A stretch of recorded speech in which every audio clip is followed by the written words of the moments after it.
Well, good morning, everybody. Welcome to a Monday. Hey, where's Robin?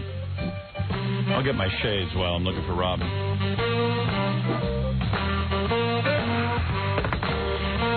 Got to remember those TV cameras, you know? Looking for my... Ooh, nice outfit, Robin. Is that Chanel? Chanel. Is that Donna Karen? What are you wearing? It's a Robin. Did you go shopping for that this weekend? No. That's a new outfit, Robin. No, Don't it's not fool a new me. outfit. Absolutely not. This outfit actually is featured in your book. Really? Hey, do me a favor, model for us. Let's see, stand up a little. Come on. Give us a treat. I'm supposed to model? Yeah, come on. Why not? Oh, yeah. Everything tightly wrapped in that outfit. I was reading Prodigy bulletin board, computer bulletin board, and it said Robin is good looking on camera, Howard is ugly. So, so at least one of us gets praise. Well, where do I begin? I don't even know. I wanted to call you all weekend, Robin. I wondered about the Bachelor party. Was it good? Fred, was it good? Oh, it was splendid. They don't get any better. Let's put it this way. This is one that goes down in the record book. Let me tease you. Okay. This was the best bachelor party I have ever been to. And Ross Sapin can't even top this if he ever gets married. Never. Really? Let's put it this way. Fred ended up in the hospital. That's all I'm going to say. I'm going to tease it. I'm not going to tell you anything else that happened. Wait till you hear what happened. So good Fred ended up in the hospital. It's not even funny. Really? Well, it's a little... You can tease by saying that not only did Fred end up in the hospital, we had to get him there by calling 911. Yeah. Let me just tell you. Fred is very embarrassed. Oh, man. Wait a second. Hold it. I want to tease through the commercials. Turn off this music, for God's sakes. You got it. Oh, I got it? No. Oh. You have no idea what Friday was like. It was the wildest bachelor. Fred had to go to the hospital? Fred was admitted into the hospital. Fred was there. I finally got home around 11 o'clock that night. Yeah. You don't even know what went on. You have no idea. The voodoo doll that Robin had worked. It worked good. No, it wasn't even funny. I wasn't doing anything to you, This Fred. was the wildest. When I tell you this Did Fred story, almost have a heart attack? just be prepared for the wildest story you'll ever hear. I have to tell you everything, but I don't want to talk to you during the commercials about it. And it wasn't Jackie, it was Fred. No, Jackie wasn't even there. Jackie didn't go to Fred's bachelor party. I had to pick up the slack for everybody. Oh. Let me tell you something. This was wild. And Jackie missed it? Yeah. Wow. Well, he'll get to relive it this morning. Let me tell you, you'll all get to relive it this morning. It was the best. You know what? I thought about calling you yesterday. I said, no, I have to wait. No, I am glad you didn't call because all of Friday I was in my car wanting to call you. Well, if Fred was going to die, don't you think somebody should have called me? Let's put it this way. What were the odds that Fred was alive? For a few hours? Touch and go. Touch and go, yeah. All right, listen. Wow. You're looking at Fred alive right now. I'm like... It was touch and go. You know what? I'm trying to think. 3 days took me a day and a half. What? If Fred had died, would I still be angry at him? No. Oh, yeah. Well, you would have to live with that for the rest of your life. I was pretty scared watching Fred. Yeah? I was pretty scared. Let me just tell you everything that happened. Freddie, you're not supposed to scare people at your parties. What the hell? Show Robin some of your injury. Should we do it after the commercial? Okay. Maybe you should reveal them later. He has actual injuries. Oh, yeah. He was, let's say he had about 25 to 30 stitches. I can't believe this. Don't believe it. I can't let you guys out by yourself. All right, I will tell you everything right after these words. All right, so let me tell you about the lost weekend here, okay? Fred's bachelor party. When did the bachelor party start and where was it? All right, I'll start right at the beginning. Obviously, you're a woman who wants many details. I want everything. Okay. I knew no details. I couldn't have even found you if I needed you.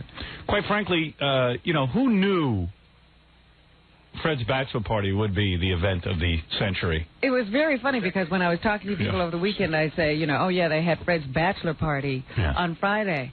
And everyone said, after he got married? Well, like Fred, everything is done differently. Yeah, backwards. Everything is backwards. So what's wrong with He's like Professor Backwards. There you go. No, the point was that we were mad at Fred running off and getting married, not because who cares about being there. Thank God he didn't invite us. Who wanted to go all the way out there on Long Island and watch Fred get married. But the thing that disturbed us is we didn't get a chance to have a bachelor party. And any excuse to have a bachelor party is, is a good. one for you. Right. I love bachelor parties. You have bachelor parties sometimes when there's no bachelor. And I got into the bachelor party game very late in life. Yeah, there were years, dry years. Yeah, I never had a bachelor party. And I never knew guys who had bachelor parties. Quite frankly, I didn't know a lot of guys. You didn't have a bachelor party? No. No, of course not. And your brother-in-law didn't have a bachelor party? No. No. I didn't know from bachelor party. I didn't know such a thing existed. Who was the best man at your wedding? Yeah, Dr. Lou. And Dr. Lou he didn't know anything about bachelor He didn't know about it either? No, we just didn't do bachelor party. First of all, we didn't have any friends. So you rent some for a kid. I never had guy friends. Or you go to a strip club at least with your two buddies. I guess, but it never even occurred to me to go to a strip club. I never went to strip clubs. I never did stuff like that. Fred's bachelor party is easily my 25th bachelor party, and 15 of those are guys I barely know. I don't know. I never experienced bachelor parties. How I missed this part of my life, I don't know, but I just did. You would have had friends had you had a bachelor party. I never really had, because don't forget, I grew up in a black neighborhood, and then when we moved to the white neighborhood, I didn't have a lot of friends. But people, like Gary said, you don't even have to know people for them to want to come to your bachelor party. But I never did guy stuff. We would go, like my friend's brother would get married, and we like hardly knew him, and certainly wouldn't be invited to the wedding, but we'd definitely be invited to the bachelor party, because the more guys, the more money you can put in. Yeah, I don't know. I was never invited to a bachelor party, period. That's it. So, I mean, I'm excited now when we have bachelor parties because I'm a married guy, 20-year. I'm a 20-year-to-life guy. And looks like you're going to get life because the 20's up. It does. I don't know. It just seems like the bachelor party is your only outlet for having real fun. So we decided to have it. I didn't announce this on the air, but we had it in the afternoon, not at night. Right. I figured that was going on because Ralph was still hanging out. Yeah. And everybody was just sort of milling around the station, so I figured it was going to be in the afternoon. Yeah, so it was in the afternoon after the show at noon. I also knew you weren't staying out late. Yeah, I'm not allowed. So, actually, I could have stayed out late because my wife wasn't home Friday night. So I could have stayed out all night. Yeah, well, that's why I originally thought you were going to do it at night. Well, I planned to stay out all afternoon into the night, but Fred took care of that. Fred emptied the place. Fred emptied out the whole bachelor party. Where was it? All right, we went to Scores, which is my favorite strip club. That guy rolls out the red carpet first. At 12 o'clock. Is that where Jolene was? Yeah, Jolene. And Jolene was there. She's another story. She'll come in later. Yeah, that'll come in later. So, wait till I tell you everything. You guys got to stay tuned for Fred's bachelor party. This is going to take me a while to unravel because so much happened. So we go to Scores. Scores is a strip club. Where is that? It's on 60th between 1st and 2nd. Yeah, everyone asks me where that is. I don't know. All right. Now, also tell me who was there because I really don't know the lineup. Okay. It was in the middle of the so it was for 12 o'clock, and the people from Scores were very nice. They had a set. The place was closed down Friday afternoon. Is it normally closed down Friday afternoon? They don't open until the evenings. It's always closed every day until the evening. I thought they used to be open in the afternoon. That was the old place. Oh, I see.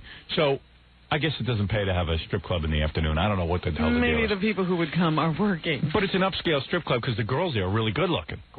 Gorgeous. And Fred loves supermodels, so there he says they're gorgeous. Yeah, they must be very good-looking girls. Yeah. Fred doesn't even know how many good-looking girls are working on him. So Fred got mouth to mouth. He did. From a beautiful girl who turned out to be a... Wait, I'll tell you the whole thing. You're jumping ahead. Don't tip the story. Okay, I won't tip the story. Okay. I wasn't kidding. That's a ruse, if ever I heard one, to get a kiss from a girl. This is some ruse. So anyway, so we're at the bachelor party was called for 12 o'clock noon. Yeah. At Scores, and they've always treated us real well. Like we went over there, and when you walked in, we were in a back room. It was 2 rooms. Even though they were closed. Yeah. 2 rooms where, that way, they could clean up and get ready for their evening activities. Okay. And we were in the back with not a lot of people gawking at us. Are you guys allowed to come back even though Fred did his thing? I don't know. Yes, no, we're welcome back. Are we? Yeah. They said they see this all the time. they have a direct catch to something special. I got to tell Fred what they wanted to do with his body once. Let me just say it because dump Fred. So it was about, 12 or 15 guys, and we walk in. And who was in the group? I'm going to tell you. I'm getting to it. There's about 12 to 15 guys, but they had 25 women. 25 You mean women. You outnumbered the women in the club? No, the women outnumbered us. That's right. That's 25 women, 12 guys. Okay. Not bad. Almost 2 to 1. Plus a full buffet. And good food. Good food. They brought in a special chef, too. Filet mignon. Wow. Rigatoni a la vodka. For Fred? Yeah, shrimp. I think it was for me, quite frankly, not for Fred. Tons of shrimp cocktail. Yeah. There was chicken. I mean, really good food. Wow. Yeah. And open bar. And, DJ playing music and stuff. And they had 2 rooms. One room, I got to give you the setup. One room is like just a room where we can all sit around and eat and stuff. And then about up 5 Are there girls in that room? Yeah. Everyone. In fact, the guy comes up to me immediately and says, do you want us to bring in a couple of girls at a time? Do you want to have 25 of them all at once? I said, overwhelm me. Just get everybody in here at once. And let's get this party going. It looked like the Disney on parade. Yeah. Right away I became the master of ceremony, so I turned it over to Gary, who was real good at bachelor parties. He knows strip clubs. Because he took right over. He's like, okay, guys, everybody, now here come the girls. And then you were like, okay, guys, let's eat. Yeah, because we had, they give you what they call funny money, right? Right. Funny money. Everybody got funny money. Okay. Everybody got like, I don't know, $60, $80 in funny money. Which means? Which you could tip the girls with. No. Actually, the way it works is, if you were to go there on a regular night, you would have to pay $20 for a table dance. Right. Okay? What they do is when celebrities come in, people that they want to take care of, the club gives them funny money, which is, they're fake 20s, they're like red. You hand those to the girls for a table dance. And they can redeem them later. And then the girls redeem them later. I heard so they weren't being ripped off. I heard they get $18 for every 20 they turn in. See? Whatever. Who knew what was going on? So anyway, we get in there, and it's me, Baba Booey, Fred, of course. Stuttering John couldn't go because he had to go do lip service. He couldn't get out of that. And I understand Stuttering John got thrown out of lip service. No. Lip Service is the show on MTV that nobody watches, but they insist on putting it on. And they swear that it's their highest rated show. I don't believe it's it. Some kind of game show, but I don't really know that there's a game going. I don't buy that that's their highest rated show. Because they said that about every show. They say Beavis and Butthead's their highest rated show. And then they say that Jon Stewart was their highest rated show. So, you don't believe them. MTV, every show is the highest rated. Right. For their time period. Exactly. The highest rated right now. So So John somehow got thrown off the show. Huh. But we'll find out about that later. We'll hear about that later. Hey, let's hear about that now. What the hell? I still want to know. You're telling me who went to the party. Well, come on. I'm in the middle of a story. That's all. This story cannot be told in 5 seconds, Rob. Well, I just want. You could at least finish the lineup. I will. Stuttering John, you couldn't even... Did you hear about Fred's whole thing? Yeah, Gary told me on Saturday. Unbelievable. I was afraid someone would tell Rob, and then there'd be no one left to tell. No, I'm surprised one of these yapping interns didn't get a hold of me. One of these yapping idiots. Yeah.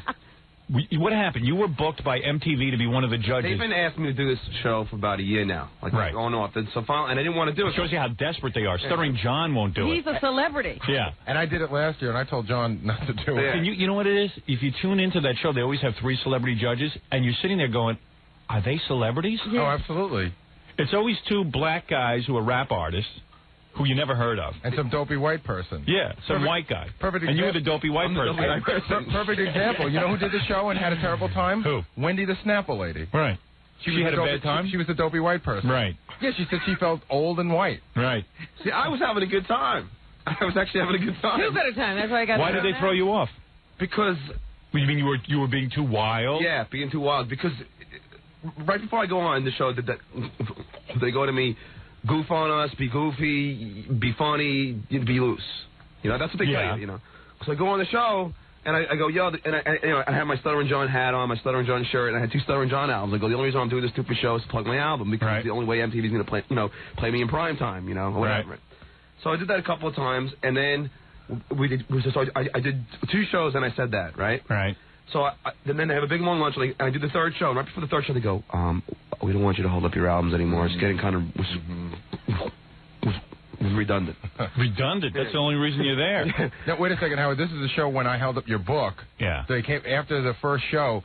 They came out to me and they said, "We'll take that till you're done." Because they didn't. What is this? Yeah. Why do people do this stupid show? Exactly. They want Yeah, I mean, they want plugs. They stole the book away. They didn't want me holding it up. So they took my bag of my promotional stuff away from me. Yeah. And so now I'm really... Cool. So now I don't know what to do, and I'm really upset. And then... I know, they make you feel uptight. Yeah. And... Be loose. So after the 3rd show, I go in the back, and a friend of mine from MTV, this guy, Rick called me, and he said he wants me to call him back. He's a programmer. So I call him back, and he goes, John, what's going on over there? I go, what do you mean? He goes, they're all freaking out. They want to throw you off the show. I go, why? And he goes, well, because, you're like putting them down or something. I go, well, they told me to do that. And he goes, well. Hey, John, you mind sitting up a little because the shadow from Gary's microphone's all over your lips. So I can't watch you stutter. From Gary's teeth? Thanks. Yeah, it's better. So I'm on the phone and he goes, you got to chill out. I go, yeah, okay. I wish they would have just told me right in the beginning because I've done 3 shows now. Yeah. And then I hang up the phone and a friend of mine from TV comes up and takes me out in the hallway and goes,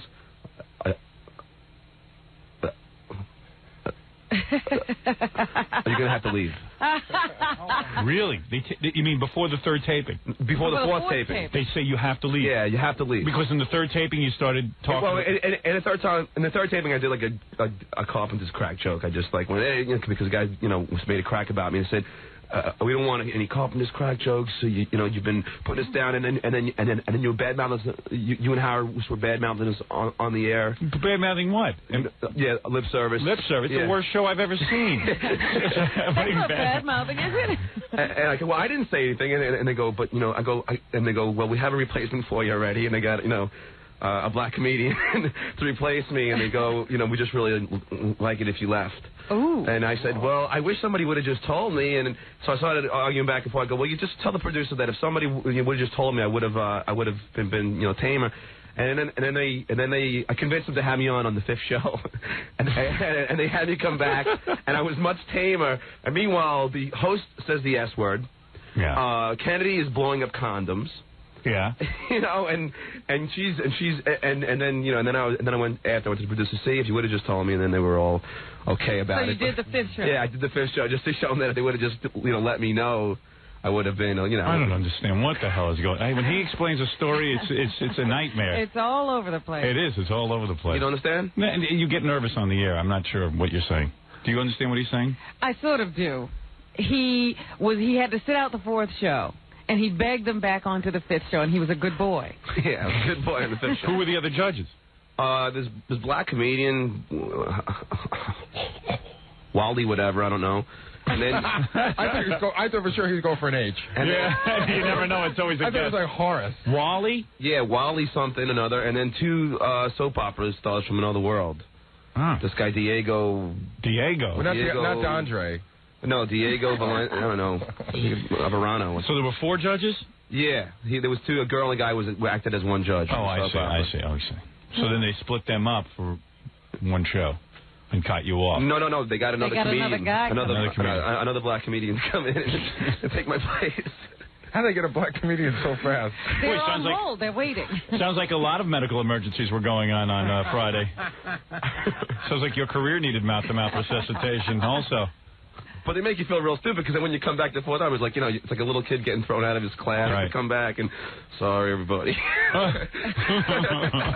Did you dance at the end of the show? Oh, yeah, they make you, dance at the end of the show. Oh, did you? Well, I danced with the soap opera star. It was hot, so I just kind of, nestled my head in her breasts. Very nice. Good man. Good man. That's what Fred was doing to his paramedic. All right. So thank you, John. I don't know what happened. All right. So you missed a good bachelor party. I really, when I heard about Fred, I thought Gary was just goofing on you. Yeah, goofing on. No. This was the real deal. Because at Scores is. Oh, well, you didn't tell the whole story. Yeah. Let me tell the whole story. Okay. Thank you. I can't. But why wasn't Jackie there? I don't know, Jackie. Why weren't you there? I didn't feel like. You didn't feel like going? No, I changed my mind. Oh, he's so weird. Maybe his wife. You know what he said to me this morning? What? I said, why did you go, Jackie? And he goes, it's boring, reruns. I said, the day Jackie Martling convinces me that naked women are reruns. I didn't say reruns. How is it a rerun? Like, in other words, he's seen it already. Yeah. Oh, yeah, sure. Like, it's never new. Yeah, it's not new to any of us either. Something's going on with him. I don't know what it is. I know. He's got some new thing going on. Something's wrong. Yeah. He's all bummed out. Yeah, I don't feel like going into it. But why lie? You kept saying you were going. Yeah, how come you lied? So I didn't feel like going into it then either. Oh. Because Jackie just didn't go to Fred's bachelor party. I know. I knew he wasn't. I was shocked. And he didn't make it to mine. Yeah, I know. It's a theme. I think... well, maybe because he didn't make it to yours, he didn't feel like he should make it to mine. There you go. Yeah, maybe he didn't want to... He didn't want you to feel bad. He was just thinking of you. Thank you, Jackie. We'll take a break, and we'll be back, and I'll tell you everything that happened right after these words. Is there a shortage on white The meat? Howard Stern Show. Yeah. I guess. I don't know. Not at Scores there isn't. No shortage there. So, here we are. We're discussing the Fred Norris bachelor party where Fred ended up in the hospital. Well, let me give you all the details. Okay. So who was at the bachelor party? Give me the guest list. Who was there? Well, of course, me, you, Fred, Gorilla, Ganji, Al Rosenberg. Al Rosenberg's a weird guy, too. He made it. Yeah. Yeah, Al came, and then, like I saw him there for about, I don't know, what, a half hour? I think you know what he does a morning show for FX. So he gets in at 5 in the morning. Right. And it was like I think he wanted to go home. He usually goes home at 9. Oh, really? Yeah, he usually leaves the office about 9:30 or 10, and he's usually home. So he stuck around to go to this. I think he just wanted to go home. He didn't seem to be excited by the women. No, I know. That's unusual for Al. Al. Especially for Al. Al loves women. There were a couple of guys who left kind of quick. Yeah. Stan Dworkin was there. Oh, you Stan Dworkin, my lieutenant governor. How did he do? He was doing okay. Stan's like one of those guys. Even strippers don't go over to him. I had to bring women over to Stan Dworkin. It was unbelievable. Stan is just ignored in every room. Yeah. Stan said after handing him the funny money, he goes, Gary, I don't want to sound stupid, but what do you do? And I said, you take this 20 and you go and get a table dance. And he said, and then he went and got one. Then he said, should I give them any more money? But you know what happened? Those girls are so slick. They really know are. how to get all the money right away. Stan says, 2 of these 20s equals a table dance. And I go, no, 1. He goes, they've been taking 2 at a time. And he's going to be governor? Yeah, watching the budget. Oh, boy. But Stan Dworkin was there. It was a very... Dan Foreman. Oh, Dan made it. Yeah, Dan was there. But Dan was another guy who had to split real quick. Well, he was working. Well, it was really funny. Dan's the kind of guy I guess women don't immediately gravitate to. So I want to get the party going. So I said, girls, executive producer of Channel 4 News right here. He can get you on TV. And he goes, no. Don't bring her to, please. Don't say I don't There were no cameras. What does he care I don't know. about? He's crazy. He goes, don't say where I'm from. Don't say where I'm from. Please. Was anybody taping? I don't know. He was just like, no. He was getting all uptight. Oh, Dan. He always got uptight. Yeah. He was That's just the fun of Dan. Yeah, he was just like, no, don't say. I'm not from Channel 4.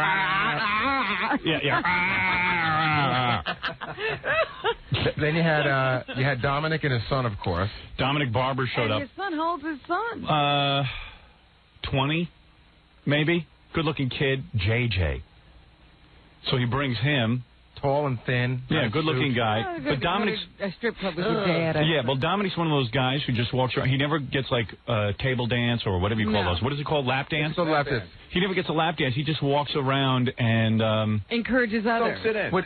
Soaks it all in. And the only thing that excites him is the buffet. I mean, that was it. That's it, the food. When you walk in, the people gave us to start $1,000 of this funny money. So, of course, Dominic just goes and buys another $1,000. Okay. Yeah. And he's handing it out like Santa Claus. Yeah.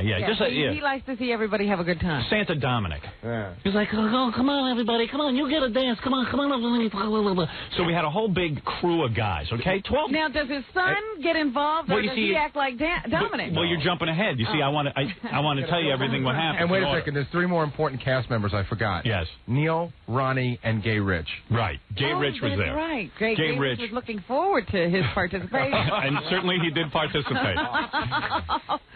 Now, boy. All right, here we go. Is that who Fred Let me tell you. I didn't do anything with him, I hope. Let's wait till we get to the story. Oh, God. Fred doesn't even know what he's Fred, doing. you don't even know why we thought the wedding Jaw really got this way. No. Let me tell you what happened. The jaw. Let me see him. All revealed in good time. So, anyway, we decided to go over to Scores for the big bachelor party with Fred. In fact, Fred came over in my car, and Ralph was in the car, too. So Ralph says to Fred, hey, Fred, are you going to drink at the party? And Fred goes, nah, I want to remember every detail of this. Well, I'm really looking forward to this. Famous last words. Yeah, so Fred really doesn't know himself all that well. Well, I thought I was going to do that, and I don't know what it is. I walked in The there. demon overtook you. Someone walked up to me and said, go ahead, have a beer, have a shot. And I went, what's the harm? Okay, I'll tell you the harm in a minute. So Fred's thing evidently is he likes to drink tequila and beer chaser. That's his thing. So he'll take a shot of tequila and then when you drink the beer, I wasn't watching you because my mother was, I had to tell my mother this story, and she goes, didn't you watch Fred? Didn't you watch? I go, Fred's almost 40 years old, why Mom. would you be watching him? I mean, Fred knows what he's doing. He goes out a lot without you. I said, quite frankly, I didn't see Fred the whole night. You were there for girls. Right. Every woman that I told the story to, including my wife, said, why wasn't somebody watching Fred? I said, Fred is the last one in this entire group. Do girls group. go out and watch each other? No, but I don't know. Fred's the last guy you would have to watch. And you got to understand, there were 25 women to 12 guys there. Everyone was partying with these women. No one's watching Fred. Absolutely. Well, I wait wasn't a minute. watching myself. Right. What happened, Fred? You drank too much? Well, no, let me tell you what happened. Drank too much. What is it, Ralph? You're minimizing. All right, so let me just tell you what went on. I was watching Fred. Yeah. That's why he almost died. I had about 4 to 5 shots with him myself. Oh, yeah, but that's what the problem was. Everyone was having shots with Fred, And but no Fred one had to drink with everyone. Exactly. Of course. And you know what? This is a really common bachelor party thing. Mm-hmm. Guys go up and want to whoop it up, and nobody knows what other people are doing. Well, with let the me guy. tell you what happened. I'll cut to the chase. Fred had, according to the bartender at Scores, Fred had 16 tequilas and beer chasers within 2 hours. Are you kidding? In 2 hours. Is that the record? That's got to be the record. Now, It's the record here for sure. He slugged down 60, and they say that by the end they weren't serving it to him in shot glasses; they were serving it to him in martini glasses. So he was drinking more than a shot. Right. But That's 16. Wait a minute. Wait a minute. All right, now hold it. a minute. They were definitely double shots. Don't get into a morality talk yet. Don't get into like, Fred, why would you do this unless you were drowning out something? Now, does anybody in this room know what the legal blood alcohol level of intoxication is? Yes, it's .10. All right. Actually, I believe it's been reduced to .08, if I'm not mistaken. Yes, because that's what they were saying at the emergency Do you know room. what? Do you know what? What was Fred? Take a guess. Take a guess. What Fred was up in the 2s. Take another guess. Get a little more. 3? Yeah. 3. I knew it. Fred, Yeah. you were dying. You Yeah. were Oh, my poisoned. Wait a second. So wait a second. Listen to this. But I was having a good So time. we're at Scores, How right? would you know? He wasn't drunk. He was embalmed. So here's the thing. Fred is. You just don't know it yet. Yeah, Fred's dead. Fred's dead, man. All right, so listen to this. Jackie is jealous now. Yeah. Well, we all said Jackie is no longer the show drunk. That's It's Fred. right. That's it. Jackie is sober. My friend's a Fred is police jealous. officer, and he Yeah. said that, like, when you get into the high 2s, you really, you're out of your mind. You're Yes. insane. And Right. you're toying with, physical problems. You're Right. toying with health problems. Okay, wait a second. So we're going to get into Fred wasn't toying. He was serious. I don't know. I've been doing a lot of analyzing of this, and I said, maybe Fred has a problem in some respect in the sense that, I don't want to get too analytical with it, but when you drink that much, even though he's not an alcoholic. Well, let me, in Fred's defense, you've never been that drunk, have you? No, I don't think I could drink that much. No, you certainly couldn't drink that much. Right. But you've never been drunk. I've been drunk. No, you haven't. Oh, of course I have. Why are you saying that? I know what I'm Robin's saying that you've had 2 drinks and been No. In college, I had been drunk to the point where I passed out. I How get much busy. did you drink? Well, I would play with 2 other guys. It was me and 2 other guys. Yeah. And we played where you turn over the card, and whoever had the low card had to take a shot. All right. So one of then those you things. know, at a certain point, you really don't know how much you're drinking. No. There's a click that goes, and all of a sudden, one drink becomes another drink. It's the same drink. What is it? I clicked about 6 times. He was clicking all right. What is it, Stuttering John? Dominic wants to join in on the discussion. Dominic wants to get in on. He was watching Fred. Oh, he was funny. He should, Dominic, you should have been watching Fred. He was funny. I was watching Fred, and he was drinking shot by shot. And I knew he was getting a little drunk when he kissed me and told me he loved me. Did he really? I got one of those, too. Yeah. Fred You was got one of those? Yeah, because Fred and I... Did he do that to you too, Ralph? Yeah, Fred. Fred was very warm and a very romantic Fred, guy. you don't even know. You don't even know how romantic you No, are. I'm really You don't upset. even But know. Fred still hasn't told me he loves me. No. You got to get me drunk first, Rob. You're a girl. He wouldn't love you.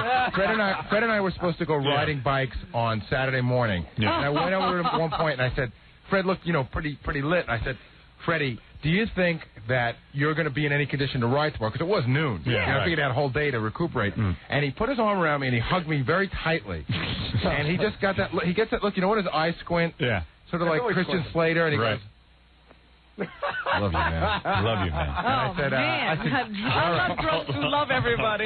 Yeah, at least he was in an angry drunk. Wait, I got to go on with this story. I got to go on with this bachelor party Fred, story. you lovable drunk. All right, so meanwhile, Fred is doing all this drinking, and about 15 minutes into the party, I look up in the corner, and there's this big dark room. Uh-huh. And I go, what am I doing down here? And what's going on up in that dark room? There's like tons of girls up there and stuff. I go, how do I get up there? I couldn't even figure out how to get up there. There was five stairs. You walk up these 5 stairs, and the room is almost pitch black. This is at Scores. 5 steps. 5 steps, right? Yeah. Isn't that what I said? They said 5 stairs. Isn't stairs and steps the same thing? I'm not going to fight. I mean, he's correcting me like I said something wrong. Yeah. Let's put it this way. There were 3 too many stairs for Dominic. Because Dominic never went up there. He didn't like to climb steps, you know? So anyway, I go up these steps, and there's a couch, like a big, long couch, and you guys sit on it and get lap dances.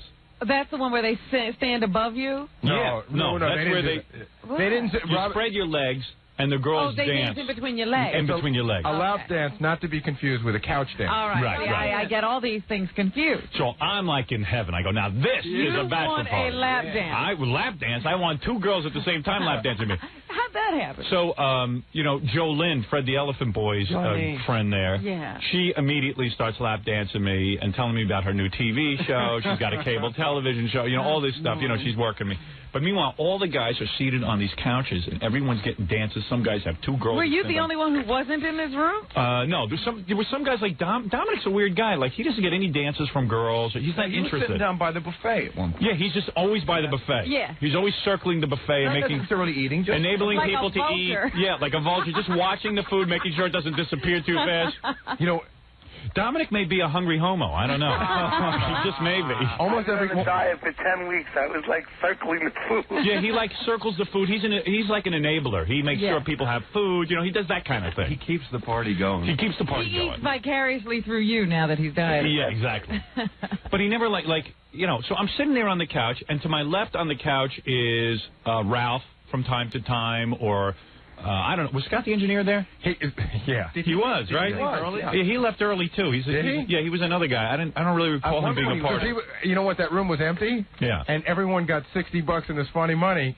And we were all jammed into that downstairs room.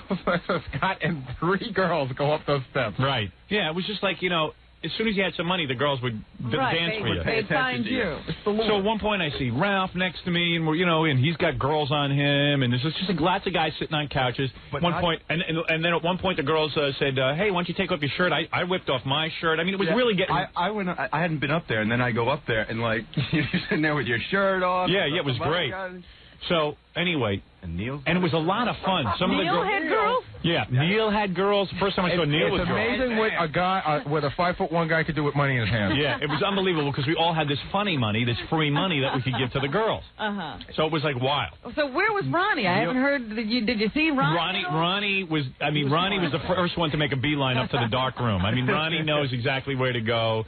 And he's got women up there, and I mean, everyone is having the time of their lives. All right. At one point, it's really heating up. We're about an hour and a half into this thing, and some of these girls are almost models. Yeah, some of these girls are. They really? At Scores, they have like really great looking women. I gotta say, no skank. I could go and check this out myself. Check it out. You guys have a tendency. Not a clunker in it. No, there wasn't a clunker there. I'm telling you, they were top-notch girls.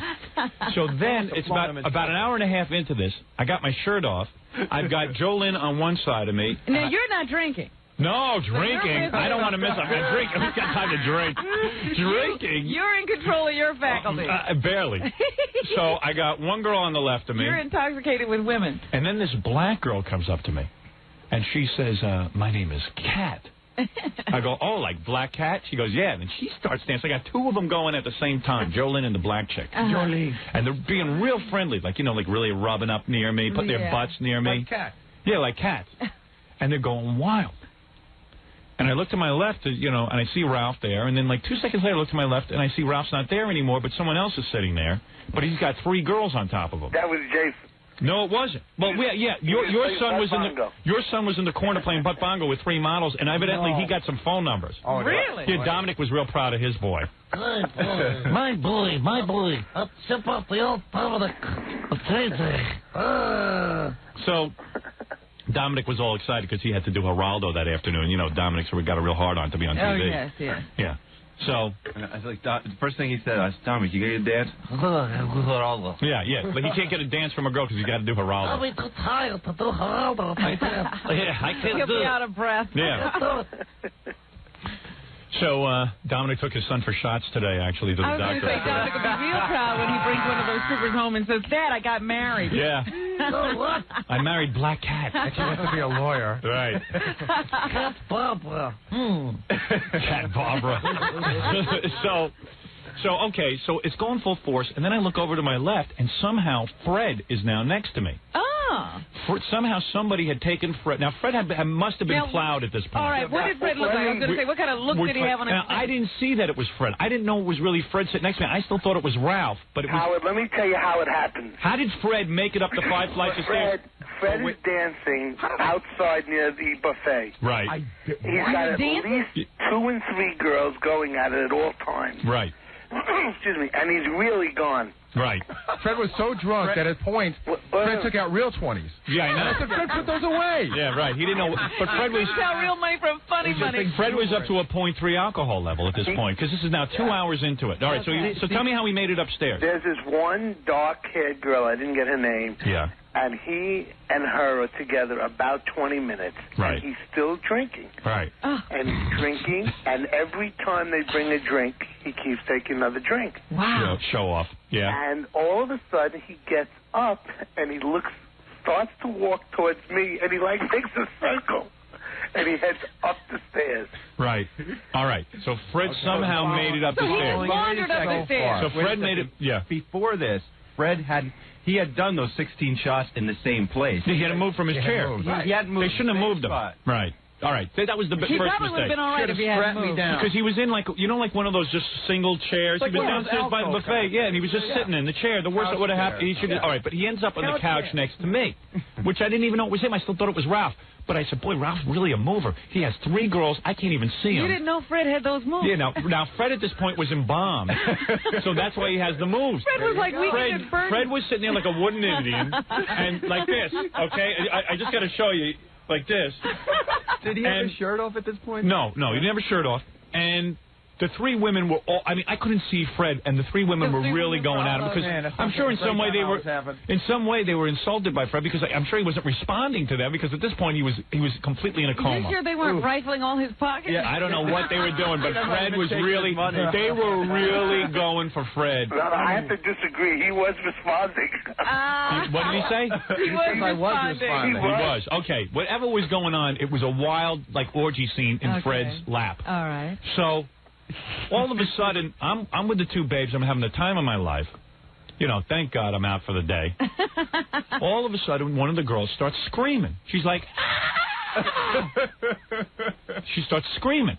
And I feel one of Fred's girls. Yeah, I feel something wet on my leg. I go, that just spilled a drink all over my sweatpants. And I'm like disgusted. I'm wiping my pants off because it's all wet. So all of a sudden she goes, that's not my drink. He puked. Freddie puked on your leg? Wait a second. Freddie puked all over my leg. So wait a second. Wait.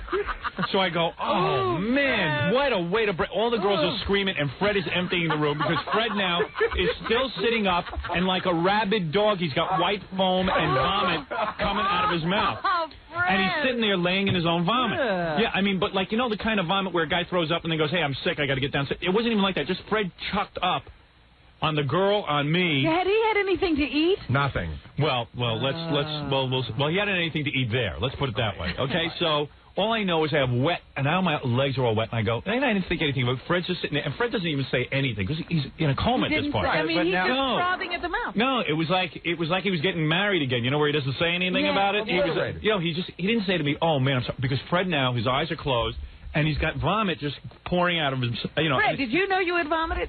No. Robin, I'm telling you, the last thing I remember, I swear, is sitting downstairs, having a shot, talking to somebody, and after that, I don't remember. Fred, he doesn't even know he's on the couch. Fred clearly didn't know.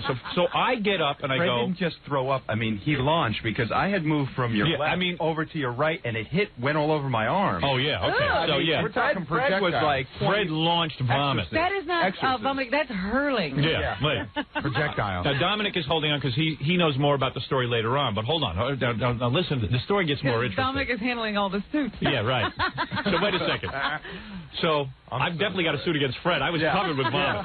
I'm going to sue. So I go, oh, man. I go, Freddie, you threw up. So I go, no big deal. I figured, all right, it just so happened Ralph was with me. He had brought a change of clothes. He brought a pair of shorts that he was fixing for me.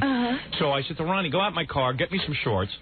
And Jolene goes, hey, let me take you to the bathroom. I'll wipe you down. Actually, considering your fear of germs, you handled it really well. Fear of germs? I want to get back upstairs. I said, get some. But now the. But Fred was antiseptic at that point. While I'm in the bathroom getting cleaned off, but meanwhile 20 guys piled in with me, so who knows what would have happened in the bathroom. Oh, so you didn't get to go by yourself? I wouldn't let him be alone. No, Dominic wouldn't let me be alone. Dominic's my guardian angel. You. Yeah, I need him like a hole in there. Yeah, you do. You do? Yeah, I do is right.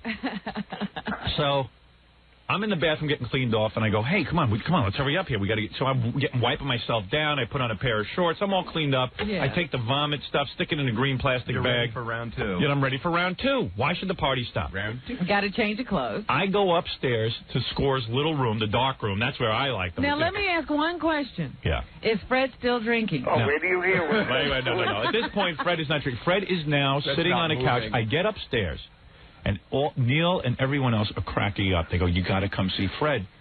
He's making out with Gay Rich. Oh, stop wait a second. No, hold on a second. Wait a second. Fred, hold on. Wait a second. I go, there's no way Fred is making out with Gay Rich. You guys are out of your mind.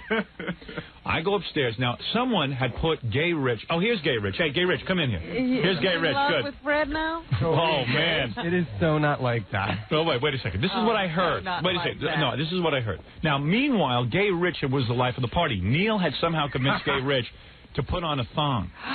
A zebra thong. A zebra thong. And Gay Rich was dancing for us.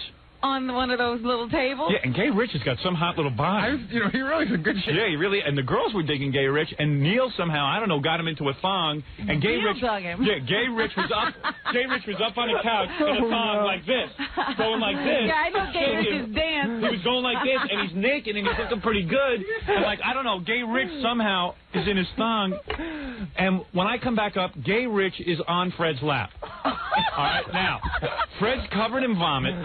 Gay Rich is on his lap. Nobody ever cleaned Fred. No one cleaned Fred yet. Because, no one can hear. I think it's turning everybody on. Fred's got his arms wrapped around Gay Rich's waist. Yes. Gay Rich is stroking Fred's face, and Fred is cooing and then crying on Gay Rich. What? Fred starts crying. All true. Gay Rich, am I making this up? Oh my God. Well, no. Wait a minute. I didn't have the heart to break it to you on the phone the other day. What is he crying about? Dominic calls me up. He goes, holy cow, I don't believe Fred. I go, Fred can't know what he's doing. I go, but I don't dare take Gay Rich off him because he's crying. Because he seems, he's consoling him. I don't want to embarrass Fred. I went upstairs first before you were in the bathroom, and I got you out of there. I went upstairs and I tried to take Gay Rich off Fred's lap. Yeah. Fred did not. Pulls him back and holds him tighter. Oh, Fred didn't want to lose his Gay Rich. Well, anyway, Dominic comes up to me and goes, listen, Howard, there might be a problem here. I think the wedding might be over. I go, what do you mean? Dominic is always the doomsayer. He goes, Fred's in love with Gay Rich. So I go, wait a Dominic second. sees something in everything. I said, I got to see this for myself. I go up. I'm staring at Fred now. I can't believe what I'm seeing. I'm sitting on a couch. I forget about the girls. I don't care about anything. I'm watching Fred and Gay Rich. There's 25 girls in the room, and he's holding on to Gay Rich. He's not holding on. They're stroking each other. So. Now, was Fred undressed? No, Fred had his clothes on, but he was holding on to Gay Rich like Gay Rich was his mother. No, and he was like humming, like a Martian love story. And you were kissing Fred on his cheek, as far as I could tell, Gay Rich. I wasn't, though. And I said, hey, wait a second. I think trying to take you were advantage whispering in his ear. Tell the truth. What went on? Tell everything that happened there. How did you end up on Fred's lap? Did someone throw you on there? I wasn't on his lap. I was right next to him. You were such a lie. Why are you lying? I am so not lying. Why are you doing this? I am like, no. You were not on his lap. I was totally. I watched you. Do you know what a lap is? Were you Wait. between Fred's legs? No. Yes. No. Oh, my God. I was Why? so not between his legs. Were you drunk that you don't remember either? No. Ralph, help me out. Gary. He was right there. He was sitting like let me see you exactly. Show me, Ralph, how he was. This is how he was. That's exactly how you were. Fred was like this. Hey, Rich, don't you dare lie. And Fred had his arms up. Here, Ralph, come here. This is how Fred and this is how you were. Fred was sitting down like this. His legs were still open from his lap. Yes. Gay Rich was on this like a Jerry Mahoney puppet. He was on that leg. Fred had his arms around Gay Rich, and this is what was going on. Is that right? Rich, And what? Rich, you said Gary, am I you were lying? whispering in his ear? Rich, that's... I was whispering. I wouldn't make it up seriously. That's the way it was. Not only that, his arms were around his I neck. kind of remember it. Around his neck. Yeah. But wait a second. Did you have anything to drink at all? Oh yeah, totally. So you don't know either. Fred, I didn't black out. Okay. Fred, you're gay. Fred, I'm telling you, you're gay. And then I sat down near them to see what was going on, and Fred grabs my hand and starts holding my hand. Ooh, and wouldn't Fred. let go. I mean, Fred Well, gets anyway. Fred wanted all the boys. Yeah, so Fred is with Gay Rich, and it's quite a scene to behold. But Well, you know what? wait a minute. I just have to point out to people one thing. What is it, Gorilla? Hold on 1 second. I came over with a shot for Freddie, and I didn't know how drunk he was. And I put down a shot, and he does a shot, and he just came over to me, and he was like this. And I was like scared while he's holding me, and he wouldn't let go, and he's stroking my arm like this. And he's rubbing me, and I just sat there like this for like 10 minutes. And I didn't move. And then What? I just finally, some girls came over, and I slipped away. I was Yeah, like, right. oh, Yeah, I know. Fred was getting very physical Well, with let Gay me Rich. just remind you that when we used to, when you You're had... my pal. You're my pal. You're my pal. And I went... Okay. Somebody came over and said, what's going on, Freddie? And I said, Fred, you were out of it. Well, let me just, I want to remind you of something, Howard. When you two used to go and do personal appearances or something, and we would wind up in a hotel room together because we couldn't afford 2 separate rooms. Yeah, me and Fred. Fred wouldn't even let you see him in his underwear. Yeah, I always Remember all that stuff? Yeah. Fred, you might be gay. I'm serious. Yeah. You and Gay Rich were definitely into it. Rich, why are you downplaying this? I don't understand. Fred was looking for stability, and I was... Fred, he went to you? Yeah, so he went to a man in a thong. I was not in a thong. 17 of Fred's best friends. Yeah, hey, Fred, how do you explain you giving all your funny money to Gay Rich? Fred laughed at it. Laughed at He it. must have been good. I think... So Dominic right away says, The two of them are kissing. They're kissing. They're kissing. so I go, uh-oh. I said, you're kidding me. He goes, Yeah, they're kissing. They're kissing. So you come running up. So I come running up. I didn't see them kissing, but Neil swears. Hey, get Neil on the phone. He swears he saw They really kissed? Gay Rich and Fred making out. Now, I don't... Now, I said, I got real upset. You don't know. I said, because if they're making out, I'm pulling Gay Rich off of Fred. I think Because I said, Fred might not know what he's doing. Fred is a grown man, like you said. He wants to kiss another man. Robin, with a 300, I got to tell you something. You know, I'm not the kind of guy who can like watch 2 men make out, but I got to swear. Look. Oh, there's the thong. Hey, here it is. There's Gay Rich's thong. You know, I'm kind of getting turned on Fred, again. does that get you? Oh, yeah. So anyway, this is what Gay Rich was wearing on Fred. your lap. This is it. My big hairy butt. That's it. I just want to say one thing, Robin. What? The story has only just begun. Yeah. Let me take a break. Let me take a break, and I'll continue. That's nothing. That's nothing. This is like beginning only. Wait till you see when Fred. I also want to tell people that when you vomit the way Fred vomits, that's your body's way of not absorbing any more alcohol because it's already saturated. Well, it was absorbing it on the shirt. Remember, after he vomited, he kept drinking. Did he really? I didn't see that. He had another Who shot. allowed him to do that? No, he didn't. He did not. He was a Dominic is like. Now the story's starting to... Yeah, now Dominic. No. Dominic will have you married in No, a few minutes. Fred, you were in no condition to drink. I don't... You had Gay Rich on your arm. Gay Rich, you kissed him after Here's he Neil. vomited? Right. You're a really good hugger, too. Hey, Neil. Oh, God. I don't like... Neil, you there? Hello. Hello, Neil. Yeah. All right. Neil, you owe me $40. You were right, Nick. How come you... Oh, that's right. Neil got Gay Rich to get into the thong for $40. Oh. And of course, I never haven't paid him. seen it yet. You didn't look like you cared about money, Gay Rich. He wanted that. I never saw a guy happier in a that thong. Can I tell you, though, that... Born to be in that thong. Neil, Yeah. what did you see? Neil, tell everything you saw. Gay Rich's lips on Fred. I can't On tell if his they were- lips? I couldn't tell if they were on Fred's lips, but they were on Fred's face. see, On his neck? Yeah, and Fred was rubbing Gay Rich's arm up and down, caressing him. And he was caressing him. And he was caressing. Fred was that's true, right? Yes. And you did kiss his cheeks. No. Stop it, Gay Rich. You know Howard, you looked did. at me, and I looked at you, and we were ready to throw up. Neil and I almost puked. Neil and I were holding each other. You almost needed the vomitorium. I sat in a chair directly across from Fred and just stared in amazement. You couldn't believe what you were And Gay Rich was in heaven. He ignored everything in the room. He was with Fred. And I'm going to tell you something. Gay Rich, and don't lie, you are attracted to Fred. There is no question about it. 100%. Tell the truth. I felt really bad for him, and I was trying to give him the stability that he needed. Why? Because he was shaking. He was shaking. You know, Howard's right, though, Robin. Yeah, of all guys to come over and help Fred. Howard's right. You know when you watch a movie and there's a couple in a crowd, and then all of a sudden the sound just comes down and they can't hear anything except each other. Only eyes for each other. It did look like that. And every girl, I mean, they were lovers. I said, I got to have a camera because Fred is never going to believe this. He's not going to believe it. So the two of them are going at it, and meanwhile, all the girls are emptying out because Fred smells from puke. Yeah. And, you know, I'm like, oh, my God, I can't believe. Girls are now, Only like, guys leaving. want to be with Fred. Yeah, and Fred, like he is, empties out all the girls and just leaves the one guy. Well, you know, we always had this question about Fred. No, Fred, I'm telling you. Well, you know, Fred, you can maintain that opinion if you want. I know deep down I'm not. Even with a 3.3 whatever alcohol level, doesn't mean you have to go hugging gay Rich. Enough girls out here. I'm a good hugger, Robin. Hey, the good part about this is there'll be another bachelor party. Yeah, well, Fred's already begging me for another. Wait, let's get to that point. So, hey, I got to take a break. Can I put everyone on hold? Yeah. This time Fred wants to do it at Chippendales. It's only beginning. It's only the beginning of the story.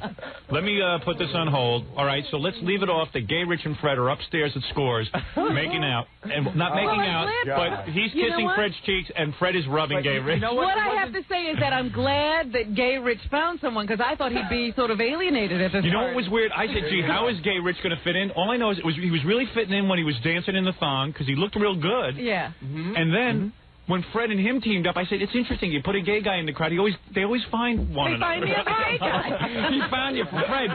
If I tell you, you're gay. Fred, you had to see it. All right, then you're not gay. You're You might be bi. You might be bi at the very worst. All right. You're a bisexual. He goes both ways, men and boys. Yeah.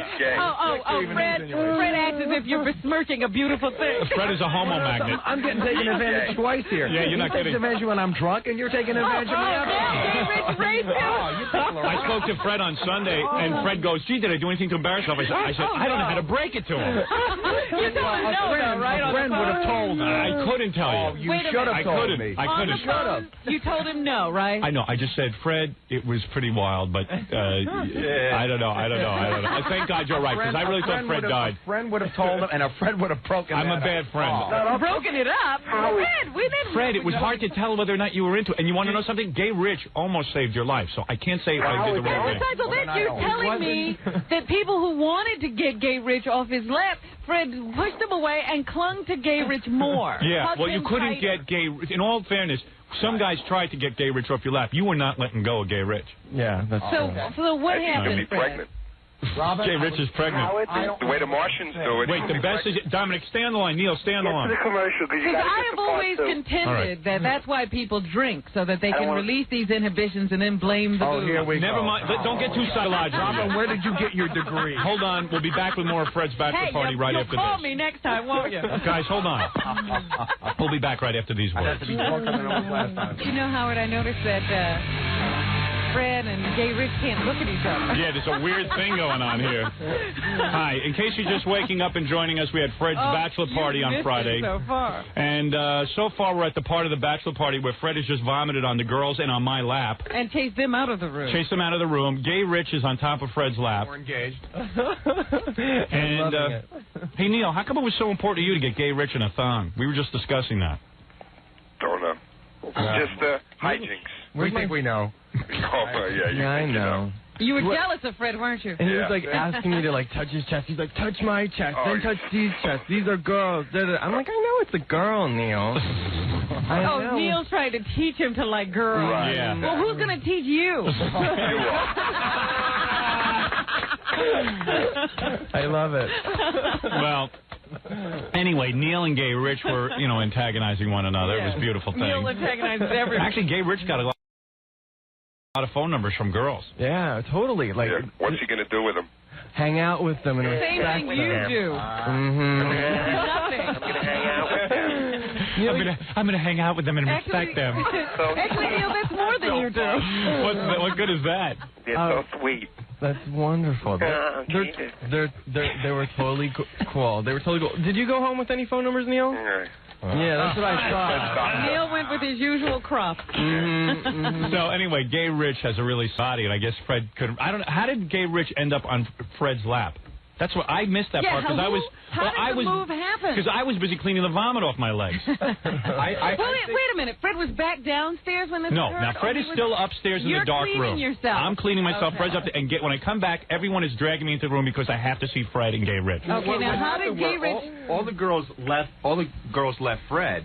Well, what happened and then Gay Rich was kind of like, you know, like a woman runs to somebody to hold them and comfort them. That's what he did. He ran to Fred. Well, all I know is by the time I got there, Fred had his arms wrapped around Gay Rich. Gay Rich is in Fred's lap and kissing his cheeks. And I see Fred crying and weeping on Gay Rich. And at first I thought, Why are you crying? He was loaded out of his mind. Yeah, but that's a release of something. What was he saying? He was like Spock when he finally let some emotion through. Just a flood. But at this point, Fred is almost like Weekend at Bernie's because anyone could be in his lap. It doesn't matter what you do. What you wanted I think at that point. Yeah, it didn't matter. Fred did it. In Fred's defense here, I don't think he knew. It's funnier to think he knew where he was, but. Look, you can tell a man's chest even when you're drunk. I don't know. Robin will get you drunk and we'll see. I got to admit, Gay Rich has got a really nice body. Congratulations. He was definitely singing some sort of Lithuanian love song. It was like a humming. He was humming because, you know, when you get drunk, you're like, That's right, yeah. I think he thought he was going to vomit. And so Fred was vomiting at this point, just, you know. And what were you whispering to him, Gay Rich? Well, just like, it'll be okay. Do you want some bread? You know, I'm here for you. I'll be gentle. You're around your friends. I won't go past your boundaries. At what point do you open up Fred's zipper? I don't know if I want to hear this part of the story. Yeah. And you're stroking his face while you say all this? So I came upstairs. Yeah, he is. So I came upstairs to look at it. For a while, it was funny. Then after a while, you felt like you were intruding on something kind of special. Yeah, like it's intimate. And so, like, you know, I started looking away because I was getting a little embarrassed. Like, hey, maybe these guys want some space. So, because it was really getting romantic. In all seriousness, I didn't know. I couldn't tell how drunk. You didn't know what to do. I didn't know how drunk Fred was. You know, I didn't know. Like, maybe, you know, Fred just felt like, hey, look, I'm letting it go. I want to have some fun with a guy. Yeah, I'm going to do that with a guy who's like the head of a radio show. I don't know. 16 markets. I don't know. This is the time I'm going to choose. You know what it is, too, because Fred won't even let us see him eat. So I'm certainly he's not going to make out I just said, you know, I think that's a big You know what I thought? I just said Fred's loaded enough to let go of all inhibition and just like, you know, hey, he's doing what he always wanted to do, and this marriage is a shame. And he wants to. I really started because I mean, I'm telling you, you look some imagination. You look so perfect together, you and Gay Rich. They made a really good couple. And Fred's very muscular, and Gay Rich is muscular, and it just made a very nice pairing. And Fred's a little older now. Gay Rich is a little younger. And I'm saying, hey, where's the Fred I know? When's he going to beat up Gay Rich? When's that going to happen? And it wasn't happening. Setting him up for a punch. And Dominic, every minute. Beat up a guy who's going to do everything for me. He's going to come for me. He's going to get me bread. But Gay Rich was being good. I don't know. But Dominic keeps coming up and he goes, what's Fred thinking? What is he doing? Fred wasn't thinking. Dominic was jealous. Feeling. I don't know, but it was kind of weird. Hey, Neil, what were you were like freaking out too. You looked at me and I looked at you. You put your hands over your head and you said, let's go. Yeah. Let's go. You were going to leave. I couldn't believe it. I felt I was intruding. I really did. Fred, I didn't know how loaded you were. All right, so, no. So anyway, I sit down in a chair because now I'm devastated because now Fred's gay. No girl. You know, I'm just sitting there going, holy cow, Fred's gay and he just got married. And, you know, I didn't know you were this out of it. So I'm sitting there going, holy cow. I don't know what to do. I better leave these guys alone or something. And I said, and at least Gay Rich is with him and holding him down. Yeah, at least I have someone to comfort me. All of a sudden, within 2 seconds, I zip around. I see Fred push Gay Rich right off his lap. I go, whoa, Fred just came to his senses. Yeah, Fred. Fred's a man again. Fred gets up. Now listen to this. Fred gets up and starts taking giant steps. And I go, hey, let's grab Fred. All of a sudden, Ronnie zips around and grabs Fred because Fred is making a beeline now for the toilet because he's got to vomit again. He tells Ronnie, I got to vomit. Ronnie starts carrying him down the steps. But this happens in a flash of a second. Fred just is so loose, he just spins around and falls off the steps, off the top step, flat, face down, onto the floor. He goes collapses. Like doing a dive. Is that like a dive into an empty swimming pool? No, five steps. Yeah. 5 steps. No, off the top. Don't say dive because that would say his arms are outstretched. His arms were at his side. He just went flat, down. face it was like a dead man fall. Fred goes flat. Everyone starts screaming. Fred's down. I go down. Fred's. Now listen to this. Wait a second. Listen. Wait a minute. I run down the steps. There is blood pouring out of Fred's mouth. But not just like a little trickle out of Fred's mouth. There is blood pouring out of Fred's mouth. Oh, my God. And I'm going, oh, my God, Fred's... Now, I'm outside. Well, you couldn't have done anything anyway, Dominic. Now, wait a second. No, cruelest line ever. So, anyway, I mean, he was... I'm talking about his legs. You know when their legs don't even land right? They're like all bent up? Right, they're all crumpled in the wrong direction. That was Fred laying out on the floor, and I go, I don't believe this. The guy's bachelor party, he dies. Get the lawyer. Thanks, Howard. Yeah, I mean, I'm like, oh, my God. This I'm was your flipping idea. out. Yeah, I'm flipping out that Fred is... And then what So does did anyone run to check his All right, now hold on. So everyone starts crying. You're standing outside, Dominic? No, I'm he with was in already. Carlino, the guy who owns the place. Yeah. And all of a sudden, one of the interns comes running out and he says, I don't know what happened. Get in there. They need you. Yeah, okay, so we get in. Yeah. And you guys are in. You're white. How would you look like if you just saw someone who died? And let me tell you something. I'm so high on Fred because of the way he works the Gary puppet that I'm going, figures, we finally found something for Fred to do, and he drops it on me. Well, that would kill him. James Dean. Yeah. Work would kill him. Yeah, right. I said the pressure killed him. I think it's the pressure of working that stupid Gary puppet. Fred, if you want, I'll get rid of it. I love the Gary puppet. All right, take it easy. You sure? He's lying on his stomach. So he's lying on his stomach, and now all of a sudden, there's tons of strippers around. Me, Dominic, and everyone goes, all right, everyone out of the room. So suddenly, Gay Rich now, who's become Fred's lover, is like, oh, my God, Fred is hurt. Fred is hurt. In a moment. So, wait a second. Let so me get to my friend. Gay Rich is like, I don't understand. What can I do? Like, all of a sudden, his wife is Gay Rich. Yes. Jolynn, that blonde stripper, she's saying, oh, my God, she's in there. She refuses to leave. And everyone is there. And then suddenly this really big, busty, beautiful girl comes in the room, and she's pushing her way to Fred. I go, no. She goes, no, I'm a paramedic. Turns out she's a bona fide paramedic. I go, okay, she's the closest thing we got to a doctor. Her and the chef are paramedics. She comes in, and she's wearing a little bikini top and a little mini dress. She bends over to start working on Fred. Dominic goes behind her and lifts up her dress. So I go, Dominic.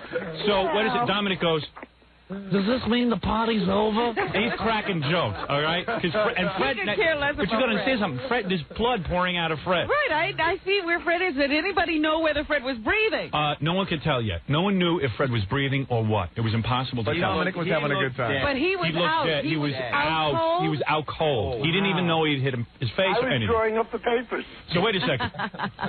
We spin him around. So the paramedics like jiggle him a certain way so that they can see if he's breathing and stuff. They say Fred is breathing. And I said, listen, we got to call an ambulance.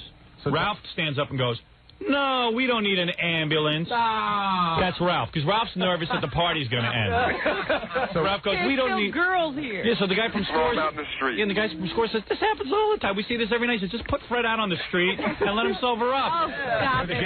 Prop Fred up. Yeah, like Weekend at Bernie's. Just leave him out there. Let somebody roll him. I go, wait a second. This is more serious than some. This guy just fell flat on his face. There's blood pouring out of his mouth. 5 stairs. I said, we got to get an ambulance. So I walk in at this point. So everyone starts saying to me, all right, Howard, you better leave and get out of here before. I go, wait a second. This isn't the O.J. Simpson murder. Fred had an accident. What do you mean leave? I said, I'm not embarrassed to be at Scores, to be found at Scores with a Dan. You knew where you were. I knew where I was. Where you were. Yeah, I had announced on the air I was going to a bachelor party. I'm not leaving Fred. Right. You know what it was? I'm staying. It was so bad. People were on damage control. Yeah, well, it was weird. Neil went through Fred's all pockets. All of a sudden, it's like you are the governor. Yeah, like everyone was doing damage control for me. I go, Fred's going to be, what do we care about me for? So Howard, Gary, get the ambulance. Dominic says, get an ambulance. Right. So and Ralph is screaming, don't get an ambulance. And meanwhile, Ralph... Now you know who your friends are. What were you thinking, man? I was thinking that the maybe he wasn't that bad, and that it was creating more. Everybody would. He just needed to be alone. Alone, he was unconscious. No, not alone without a doctor, but there were people looking after him, and I don't know. I just thought it would. The guy was bleeding from his mouth. He's profusely. Profusely. And you Ralph. know what, Ralph? Don't ever make any decisions around me. Yeah, Ralph is like an imbecile. So anyway, don't have a heart attack around Ralph. Really? So I ran to the phone and I called 911. Right. Now, if we have any friends that work there, I would love to get a copy of the 911 tape. Yeah, really? We'd love to hear that. Did you make the call? Yeah. Oh, okay. So anyway, how long did it take him to get there? I got to give him credit. 7 minutes. 7 minutes. Yeah, they got there real quick. Great. 7 minutes is a long The time. whole time Ralph was saying, the whole time Ralph is telling me, we didn't need an ambulance, we don't need. I said, you're crazy. Ralph would have told JFK's motorcade to continue on. Nothing happened. The guy will put his head back together. That's right. We'll take him back to Washington. If I tell you, Fred, I mean, did he come to in that 7 minutes? No. Fred is out, and blood is still pouring out of him. So at this point, we can see it's not coming out of his mouth; it's coming out of his chin. And he's white. And he's white. Of course. Okay. He's the whitest white man you ever saw. Fred's already white. What is it, Gorilla? I was going to say, I know why Ralph didn't want to call an ambulance. He was working on some chick in the back. Yeah, I know. Well, we all know what Ralph was doing. No. That's not, it was he kept going afterwards. You know, when Fred gets better, I'm going to kick his ass. I always had this chick's number. Damn, he had to ruin the whole thing. Right. Yeah, I heard about it all night. What you said. All right, so if Fred's better, I'm going to kill him. Yeah.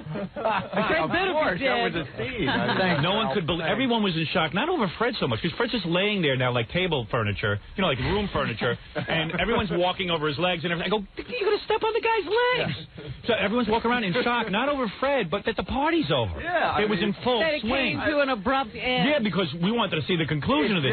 It just got rolling. It was getting like a Roman orgy. So anyway, the ambulance guys show up, the paramedics, and they start working on Fred. And Good guys. They were great guys. They put blood pressure thing on Fred right away. They said, look, no one's sure what's going on here. This guy could have broken his back. We don't know, but he's alive. And his blood pressure is low, but he is breathing. Good heartbeat. So we're going to take him now. They found a heart. They found the heart. Oh, yeah. 2 hearts. Actually, they found 2 hearts. 2 hearts. It's a Martian. So we decide that Dominic and Gary. So this Jolynn, the stripper, goes, Howard, the whole time. She's like near me. She goes, Howard, I am going with Fred. Fred is my best bud. And she's some kind of angel of mercy. She goes, Fred is my best. Angel of mercy. She goes, Fred is my best bud. He's going to need a pretty girl to hold his hand. Listen. I go, I don't think Fred really knows a pretty girl from a guy. His wife is going to appreciate a stripper holding his hand when she gets to the hospital. What is it, Ganji? Can I tell you that I had to fight Jolynn over Fred's jacket and personal belongings? She would not give them up. Yeah, what was her story? Ganji walks over to me and he says, I cannot get Fred's jacket and personal belongings away from Ganji, away from Jolynn. I said, you go and grab it from her. Right. So he went over and he took her it. with a hammer to be another injury. Then she said, well, Dominic gets weird with me. Stan's working, is hanging around making sure Fred's okay. So Stan comes up to me and Stan and I are saying goodbye to each other. And Dominic walks over and goes, okay, you. That's enough with Howard. Just walk away. Walk away to the side. So I said, I take Dominic over. I go, Dominic, I'm talking to someone. Who asked you to interfere? He was bothering you. I said, Dominic, you're not my bodyguard. I'm talking to my lieutenant governor. He just took Stan and threw him aside. Oh, man. Dominic, Fred is the issue here, not Stan Dworkin. Jolynn was working me. She wanted to make a personal appearance in the ambulance. Well, I said, please. Yeah, but why are you bothering me with Stan Dworkin? I don't know. He was out of it. Howard, Jolynn says... you had a drink? No, I don't drink. Jolynn's standing over Fred, and she says, I'm going in the ambulance. And I don't care what anyone says. I'm going in that ambulance. And I said, you absolutely are not. She goes, why? I said, because you don't even know Fred's last name. You don't know where he lives. You don't know anything about him. We don't need you there. We don't know these things either. Well, anyway, there was a big fight. Oh, yeah, who knows where Fred lives? There was a big fight. Gay Rich does. There was a big fight over what to do with Fred's body and who got to ride with Fred's body. All of a sudden, it was like a whole Fred, thing. now you're popular. So then there's a huge discussion whether I should go to the hospital. They decided no because it would cause a commotion. We want to get Fred work done. Okay, fine. But I felt kind of strange. But as long as Dominic was there and Gary, I knew things would be cool. Yeah. And like Ralph went. A whole bunch of people went. Ralph. Don't ask. Well, maybe I can pick up a nurse. He was hoping strippers. A stripper thing. So you I'm walk. bleeding to death, and he wants to pick up a stripper. So if you go over to Scores, there is a huge blood stain on the carpet. That's you can see. Fred, you should really just go over there to see your blood. I don't know if it's going to take a little time. They should give you a permanent pass, visitation right. Yeah. We're on our way to the hospital. We're ready to leave. So Dominic's on his way to the hospital. I'm on my way home. I said, just call me. And plus, I didn't want to get caught in Long Island Expressway traffic, so you can understand why I had to leave. Sorry, Fred. What is it, Stuttering John? A very unhappy Mrs. Fred Norris is on the phone. Wait. She didn't know about the weekend. Hold on. You should be talking to Rich. about Rich. Everybody, jeez. I just disconnected. I can't put. How dare you cut her off? Allison? Hasn't this woman been through enough? Well, I think if you ended my marriage already, Neil. I just want you to know. Wait, Neil is gone and Dominic is gone because I can't press down 3 phones at the same time. Howard, I would like to say that as I'm standing in front of the club, waiting for the ambulance, and then they're putting Fred in the ambulance. Yeah. every single stripper's at it. She's like, they're dressed, here's the deal. sunglasses on, So, see you later. Fred is being put into the ambulance. I walk outside. Every stripper now is back in her street clothes. She's waiting for their cabs and everything. And I'm like, oh, my God. We had every good-looking girl in New York. And everything was going great. Yeah, everything was great. The guys from Scores were great. The strippers were great. The food was great. I mean, it was a real male experience. This was the best party ever. The food was right. Yeah. The girls were right. God bless Scores. That's all I can say. And Fred ruined everything. That would have gone into the night. Mrs. Fred Norris? doesn't like women. Is this the new Mrs. Norris? It's the new Mrs. Norris. The former Mrs. Norris? You want to have words with Gay Rich? Boy, he stole your man. I don't want to have words with Gay Rich. And he sounds like he knows how to take care of it. Gay Rich was right there. Well, I probably think he probably thought it was me. I don't know if we look anything alike, Gay Rich and I. But... Well, you must. I did not think it was you, Alex. Now we're going to have a cat fight. Hey, the guy was loaded. Yeah, he was. I mean, I just want to say, that, I mean, I care about Fred, listening to this, it's really, you guys, you didn't even, stop him from drinking at all. That's kind of like... In all fairness, Allison, let's face it, even my mom said, why don't you stop Fred from drinking? I said, I didn't see Fred the whole night until he puked on my leg. But then when he puked, then that should have been a tip-off. He didn't drink after he puked. He didn't drink after he puked. Gay Rich took care of him. Yeah, Gay Rich was I will say this, though, Scores, we can have some lawsuit on our hands. Why? I'll tell you this. I'll tell you why. Why? Because you're not allowed to serve somebody that... already the missus is listening to this. Absolutely. And don't think that my lawyer hasn't just called me this morning, because he already has. Oh, get out of here. Look, Fred's a grown man. He knows how to drink, or he used to. But the thing is isn't it amazing how your wife's voice changed once you married her? Allison used to be this sweet, soft-spoken girl. I think this was before, I was in a hospital for 8 hours. Yeah, you got to realize, Howard, if this were you, let me tell you something. If this were you, Neil and Ralph and all those guys would have not been calling up laughing. They would have gotten you out of there right away. But it wasn't you. Where? Oh, wait a minute. She's not mad at Gay Rich. She's mad at you all. Oh, us? What did we do? I'm not mad. I'm just. If you listen to this, if it were anybody else's... No, Allison, I think we're laughing now because Fred's all right. I don't think we were laughing then. I think she feels the situation might have been handled a little cavalierly. But it's only Ralph. Cavalierly? That's Ralph. He was worried about Fred. I wasn't being cavalier. Let me just clear this up. The reason I said... Wait a second. Did we listen to Ralph, Allison? Did we listen to him? No, but the fact is that he's unconscious. There's lying no blood in his mouth. Yeah, so what did we do? We called an emergency. We called an ambulance. She's probably upset that Dominic lifted the paramedic's dress. Yeah, that kind of. I'm embellishing the story. He didn't really do that. I know, and I'm just saying, that. Fred, I love you. I love you too, sweetheart. And I'm glad you're okay. I love you too, Fred. There you go, Gay Rich. You got a room for Gay Rich now? Gay Rich loves Fred. You have a love triangle. Loving you bunches, baby. Well, I can. How about yelling at Fred and say, why do you have to drink 16 shots? You idiot. Well, I figure I'll wait until afterwards. What are you yelling at us for? We did it right. What are you yelling at the guy from Scores for? But Allison, the truth of the matter is, in all seriousness, nobody hung around with Fred from beginning to end, so it is sort of hard to tell. I saw Fred having a drink, but I don't know that that's number 1 or number 16 because I've been watching him. I understand that. I just can't understand. If you go into any restaurant in New York, seriously, how does the bartender know where all these drinks were going? The bartender stands behind the bar and pours drinks. He doesn't. We had 3 different waitresses. I don't know that. They don't know. They don't count Fred's drinks. Yeah, but they see somebody is intoxicated. How did they know he wasn't getting behind the wheel of the car? He was in a corner. No one. We weren't going to let him drive. That's obvious. Well. They were going to sit. Hey, in all fairness, Allison. Hey, in all fairness, I'll tell you one thing. Right. I know for me, I didn't see Fred the whole night until he vomited on my leg. Yeah. He was in that one. We're with 25 girls to 12 guys. Nobody's sitting and watching Fred's alcohol consumption. And plus, Fred said to me ahead of time, I'm not even going to drink. Right. You know what? I'm sorry. Well, I'm sure Fred feels bad enough as it is that he drank so much, Howard, I got this whole rap from my wife on Saturday, this exact rap. Why weren't you watching Fred? I said, out of 15 guys, Fred is like the 15th guy on the list that I would think you'd have to watch. Yeah. Yeah, if you knew that you had a guy who was out of control, you'd watch him. You were really, just really there, in the hospital, and I want to thank you for that, because I was like, But we haven't gotten to that part yet.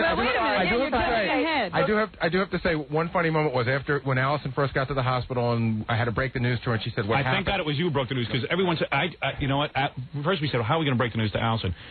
What were you going to tell her? Well, we called and she wasn't home. Yeah, we had to leave a message on the answering machine. So Gary was going to be the one at the hospital. He's the point man. So I said, let him break the news to her because at least he's going to have information. You don't want to leave it on the answering machine. I don't want to say, hey, I left Fred, you know. I did leave it on the answering machine. I just said Fred had a little too much to drink. He had a little accident, nothing serious.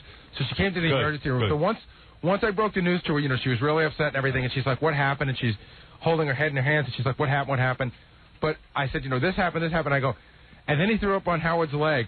And she just goes, she starts to laugh. She goes, he threw up on Howard's leg? Allison, how could you laugh? No, it was horrible. Allison, Howard. I mean, what happened to Fred was funny, but not my vomit leg. He had to go in the bathroom and clean himself. Yeah, right. Nobody could believe that he threw up on you. It was so funny. Somehow, Howard, they always throw up on you. Yeah, right. Everyone pukes up on me. in front of you, and that was the leg you chose to throw up on. Hey, we're real brothers, man. We went to go throw up together. Yeah, I caught his vomit for him. You should have seen the girl he threw up on. Ooh. She jumped off your lap, Fred, like you wouldn't believe. Was she good looking? Oh, yes. I always throw up on the best. All right, Allison. Okay. All right, bye-bye. All right, bye. Boy, she suddenly became aggressive. A wife is a different thing than a girlfriend. She sounded like Nancy. Yeah. There you go. A lot. Ah, boy, do I have some. Yeah, we're suing. No, she was just I think, you know what, she was hearing a couple of the details this morning that probably hadn't come out before. The gay rich stuff hadn't come out before. Well, certainly Fred could add nothing to the story. Yeah, right. Fred was really weekend at Bernie's. This is the one thing where I checked out of my body, and that was it. Not even a single smidge of you was left sober. They bring Fred to the hospital, and to make a long story short, the doctor there, the emergency room was great at New York. NYU Cornell. They were really good. Except, of course, you know, it's me, Dominic's son, Ralph, Ganji, and Gorilla. Yeah, and he had quite an entourage. And Fred kind of looks like a drunk because he's got all that growth all over his face. Right. He's got blood pouring all over him. So they think he's just a drunk. Who's on the phone? Dominic. Oh, okay. They want him in detox. So we, you know, they bring Fred in, and you know, there's these double doors that you can't get through. Right. So now we're all freaking out because you know you feel really helpless because you can't get in there. There's a million people in there. Right. They don't care about us. They don't care. You know, it's just. How did you get Fred treatment? Because none of you are related to him. Well, it was. I mean, it was an emergency. Yeah. You know, they had to treat him. Yeah. So they get a hold of Fred, and the doctor thinks, at this point, the doctor thinks that Fred's back is broken. Wait a minute, but you're jumping ahead. Right. Yeah. Right. Gary, what happens when we get to the hospital? So I'm like banging on this window and I'm going, we just brought Fred in. Da da da. We can't get in, et cetera, et cetera. All of a sudden, these double doors open. And out comes walking Dominic. Dominic's already in, he's on his way out. Right. What the hell are you doing?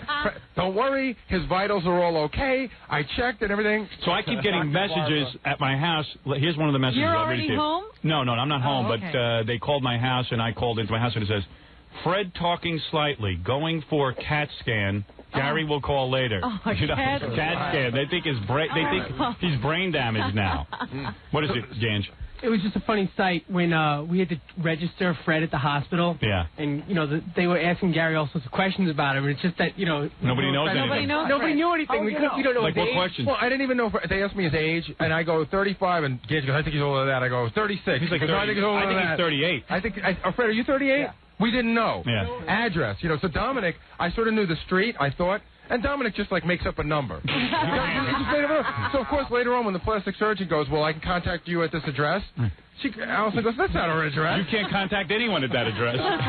Yeah. Nobody knew anything. Is Fred allergic to anything? We don't know. I've known him for 10 years. I know nothing about him. I've never seen him get allergic to anything. But in fairness, looks like he's allergic to booze. Yeah. I wish I were. In fairness to Allison, she thought we were all like laughing, but we were more like in shock when it happened. So though we're making jokes, we were really scared at first. Yeah, we really were scared. I mean, it was really scary because we thought Fred was, and who was going to work the Gary puppet? So the doctor came out at one point and he said, listen, the guy is comatose. He has not moved since he got in. He may have broken his back. He said it could be the alcohol, but I've never seen anybody that bad. Fred has just not moved. This is now already 3:30, so Fred's been out for 90 minutes and has not moved at all. Amazing. And cut to the part where the plastic surgeon comes in to stitch Fred's chin up. Yeah. And he says, this is the worst looking thing I ever saw. He says, it's 6 inches deep. We got to put in 18. How many stitches? 18 to 25? It was something like that. So what is it? Listen to this. they didn't have to give Fred any anesthesia. No, because he was out. That's how out he was. In fact, when they went to Soya, I heard, Fred? Right. They stuck a needle in Fred's chin. I was sitting right there. They stuck the needle in his chin. And, you know, usually you move. They put it in, and they move that thing around. You know, they got to get it all in. Right. Yeah. And Fred lifted his hand as if he were going to swat a fly. And the plastic surgeon said, would you do me a favor? Could you hold his hands down? And I held Fred's hands down, and he offered almost no resistance. Well, there was no way they could have given him anything either because he had so much stuff circulating in his system already. That could have killed him. At one point, a nurse comes out to inform Gary and Dominic about Fred's condition. And I guess Allison was there, your wife, and so Allison said, hey, you know, I can't believe Fred's vomiting so much because he didn't have any breakfast. He hasn't eaten anything all day. And the nurse goes, oh, yes, he has. And there, all over her outfit, is Fred's lunch. Oh, that's right. No. Yeah. Vomit. All. Fred threw up on the nurse. Again? Yeah, he vomited all over the nurse. I heard I christened some of the best residents in that hospital. And you know what was funny? After you vomited on the nurse, you tipped her funny money from Scores. Howard, you were thinking of going there originally to the emergency room, and I think Gary has not described yet what was in the waiting room. There was a guy in a wheelchair. This is what you see when you walk in. There's a guy in a wheelchair. Yeah. He's wearing shorts. He's probably about 90 pounds. He's missing one leg. The tip of his leg is like pink. You know, it's like red, blue, pink. The other leg's got welts all over it. He's got welts all over his butt. And it looks like he's, you know, what do you call that when you need a fix? That's what it looked like. He's shaking and everything. The waiting room was a zoo. The waiting room looked like the Bronx. It was full. Now, this guy with no legs, was Gay Rich on his lap? He needed help. I'd also like to take this opportunity to point out that Gorilla was a great help by getting into a huge argument with the black security guard. I turned around and they're screaming at each other. Somehow Gorilla ended up at the hospital, and Gorilla was supposed to just stand there in case we needed help or something. And what happened was Gary said everyone was fine, everything was going good. All of a sudden they turn around, Gorilla's in a yelling match with this black security guard. He doesn't do well with black security No, he guards. doesn't. And the two of them are fighting, and Gary goes, you know what? I think we've had enough from you today. Why don't you just go home? You've been no help, and you started a fight. What are you fighting with the black security guy? But he was nuts. I was just like tired and aggravated, and I didn't. You were tired and aggravated. I was just, you know, the hard hours. Well, what would you say to? Aren't you frightened of those guys? I didn't say anything to the guy. We were standing, me and Ralph were standing there, and all of a sudden the guy comes over and he goes, I told you not to sit here. I told you. I said, what? You don't want to listen because I'm black? Is that your problem? I said, black. I didn't say who. I just lost it. I was like, who said anything about black or white? So I didn't do nothing. Like, what are you yelling at me for? We kept standing. Hey, man, the guy had black rage. You know what? We kept standing in front of the. We were nervous, and we would sit there and have like a little confab. We were standing in front of the doors, and the guy said like 5 times, "Could you please not stand in front of here?" But you know how those guys get. You know, their little dotted line. Right. I guess we had crossed it one too many times. Right. Yeah, he's got to make sure. He didn't say a thing. He waits all day for some white kid like you to stand there. He didn't say a thing. Yeah, Dominic. When I first get there, the fellow in the wheelchair is shaking. And I, of course, have to go do Geraldo. So I leave Geraldo's live. I run over and do Geraldo, and I come back. The TV is on in the waiting room. They all had on Geraldo. The guy who's shaking looks up at the set, sees me again, and he thinks he's hallucinating. He goes, you was just on the TV. Wait a minute. There was a black girl that was in the waiting room for quite a while. And when I came out at one point, she said, hey, you know that fat guy you was with earlier? I go, yeah. She goes, he on TV. Well, anyway, so Fred... so how long was he in the hospital? Till about 11 o'clock at night. Well, I'll give you the part 2 because I get to the hospital. I got to take a break. Hey, Dominic, let me wrap this up. Let me just take a break first. All right? And then I'll give you the end when he comes out of the coma. All right. Because I'm there. All right, hold on.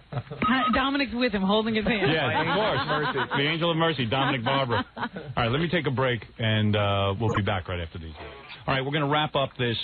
You know, I was thinking maybe you ought to recreate Friday for Fred and have Gay Rich sit on his lap to tell the rest of it. No problem. How were you, because you weren't that drunk, Gay Rich. How did you feel sitting on Fred's lap?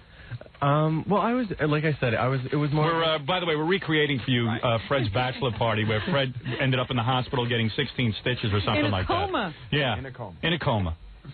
With possibly a broken back. And possibly broken back, and also they had taken... How do we know there's no brain damage? Fred was out for so long. Well, did they actually do a CAT scan? They did a CAT scan. And they found no brain damage? I left when the CAT scan was being done. Fred, no brain damage? Maybe Fred doesn't want to admit to having brain damage. Then at some point they were wondering if he might have messed up his teeth. Right. Because, again, they couldn't tell. His mouth was closed. Right. They couldn't move him. Wow. Like a corpse. He wasn't even talking. Rigor mortis had set in. At about 4:45, Fred, his eyes fluttered for a minute, and I said, Fred, do you know what's going on? Do you know who this is? And he went, And I said, Allison and her mom are out. Would you like to talk to them? And he went, And then they came in, and Allison stroked his hand, and she said something to him, and she said she was pretty sure he didn't completely comprehend that she was there. This is kind of like what a guy goes through if he has a nose job or something major. Like Fred went through major surgery for no apparent reason. Well, he went through the anesthesia. That's one thing for sure. Yeah. How'd you feel when you finally came to? Was your head spinning? Actually, the headache wasn't too bad. Wait a minute. That night when you went home? Oh, that night when I went home, I was still a little out of it. And it was about 11 o'clock at night or whatever, and I went to bed. And I woke up at about 4 o'clock in the morning. I walked into the bathroom, and I looked in the mirror, and I looked at my chin, and it was like, huh? How did that happen? Yeah, exactly. Because when I was in the recovery room, I heard somebody say something about my chin, and I'm going like, what the hell are they talking about? Wait a second. You didn't even know you were hurt. At any point, did you call your wife Rich? Jay Rich? Not this weekend, anyway. Anyway, when they brought you home, when you were able to get up, you still couldn't comprehend what had happened? I didn't. You know what it is I just came home and I went right to bed. And he still doesn't know he fell. He doesn't have a real memory of any of this stuff. At that point, I don't remember. Hey, Dominic. When I got back to the hospital, he had just come back from the X-rays, and he had the biggest smile on his face. And I'm standing over him, and his wife is, and Allison's there. And Allison's really a good person by then. She was not, furious or anything. Yeah, I heard your wife was yelling at everyone. And you know what? Rightfully so. Really? Yeah, she really had the right to. Well, I'll tell you something. Freddie, no, they walked in. It's the first time Irma has ever been really annoyed, but she doesn't think this is funny at all. Yeah. She's like saying this isn't funny. He would have died. Well, it wasn't funny when it was going on. It was just funny after Fred survived. I said, this will be great radio if Fred survives. If he doesn't, it's going to be a real bummer. It'll still be great radio. It just won't be funny. Yeah, right. Like, imagine coming in today and saying, Fred died at his bachelor party. Although that's kind of funny, too. Freddie's wife wanted a plastic surgeon rather than just a resident. Oh, she should have had it. Right. Well, Dominic's orders were not to let anyone touch Fred unless it was a bona fide plastic surgeon. So Fred's wife asked the doctor, he said, okay, we're going to sew him up now. She goes, I want a plastic surgeon. And the guy just sort of gave her a really look, and he just said, well, I guess if that's what you want. So, and he was really Who was this guy? This was the doctor. Oh. So she flipped on him. And she said, hey, I want a plastic surgeon. Is there something wrong with that? And he walked away from her. So she said, she started and she was upset. Yeah, these guys all get insulted even though they know you're better. You're insulting his work. Right. We don't know his work. Yeah, exactly.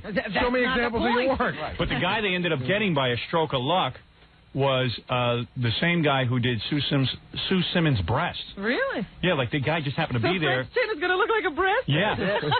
he has chin reduction. So were most of the doctors dot heads and stuff? No, not at all. In fact, Allison... Indian doctors, Robin. That's slang. Allison even said the nurses... When have you ever been to an emergency room and every nurse wasn't 300 pounds? The nurses in there were the best-looking nurses I've ever seen. They were all from Scores. And then Allison said that the night crew was even better looking. Wow. Actually, the whole hospital was running great, and it was smooth and nice. Yeah, they were nice to Fred, and the thing was that they lucked out and got this great plastic surgeon. He just happened to be there checking records. So he came in and did it? Well, Allison said, I want a plastic surgeon. They said, we'll see who's around. 5 minutes later, he came walking in. He didn't even work at the hospital. He was just in there getting something. Yeah. Right. Well, the doctor must have known who Fred was, because when he came back and told me the results of the X-rays, he was very funny. He came up to me and he said, his brain is okay, there's nothing wrong at all, and so are both his hearts.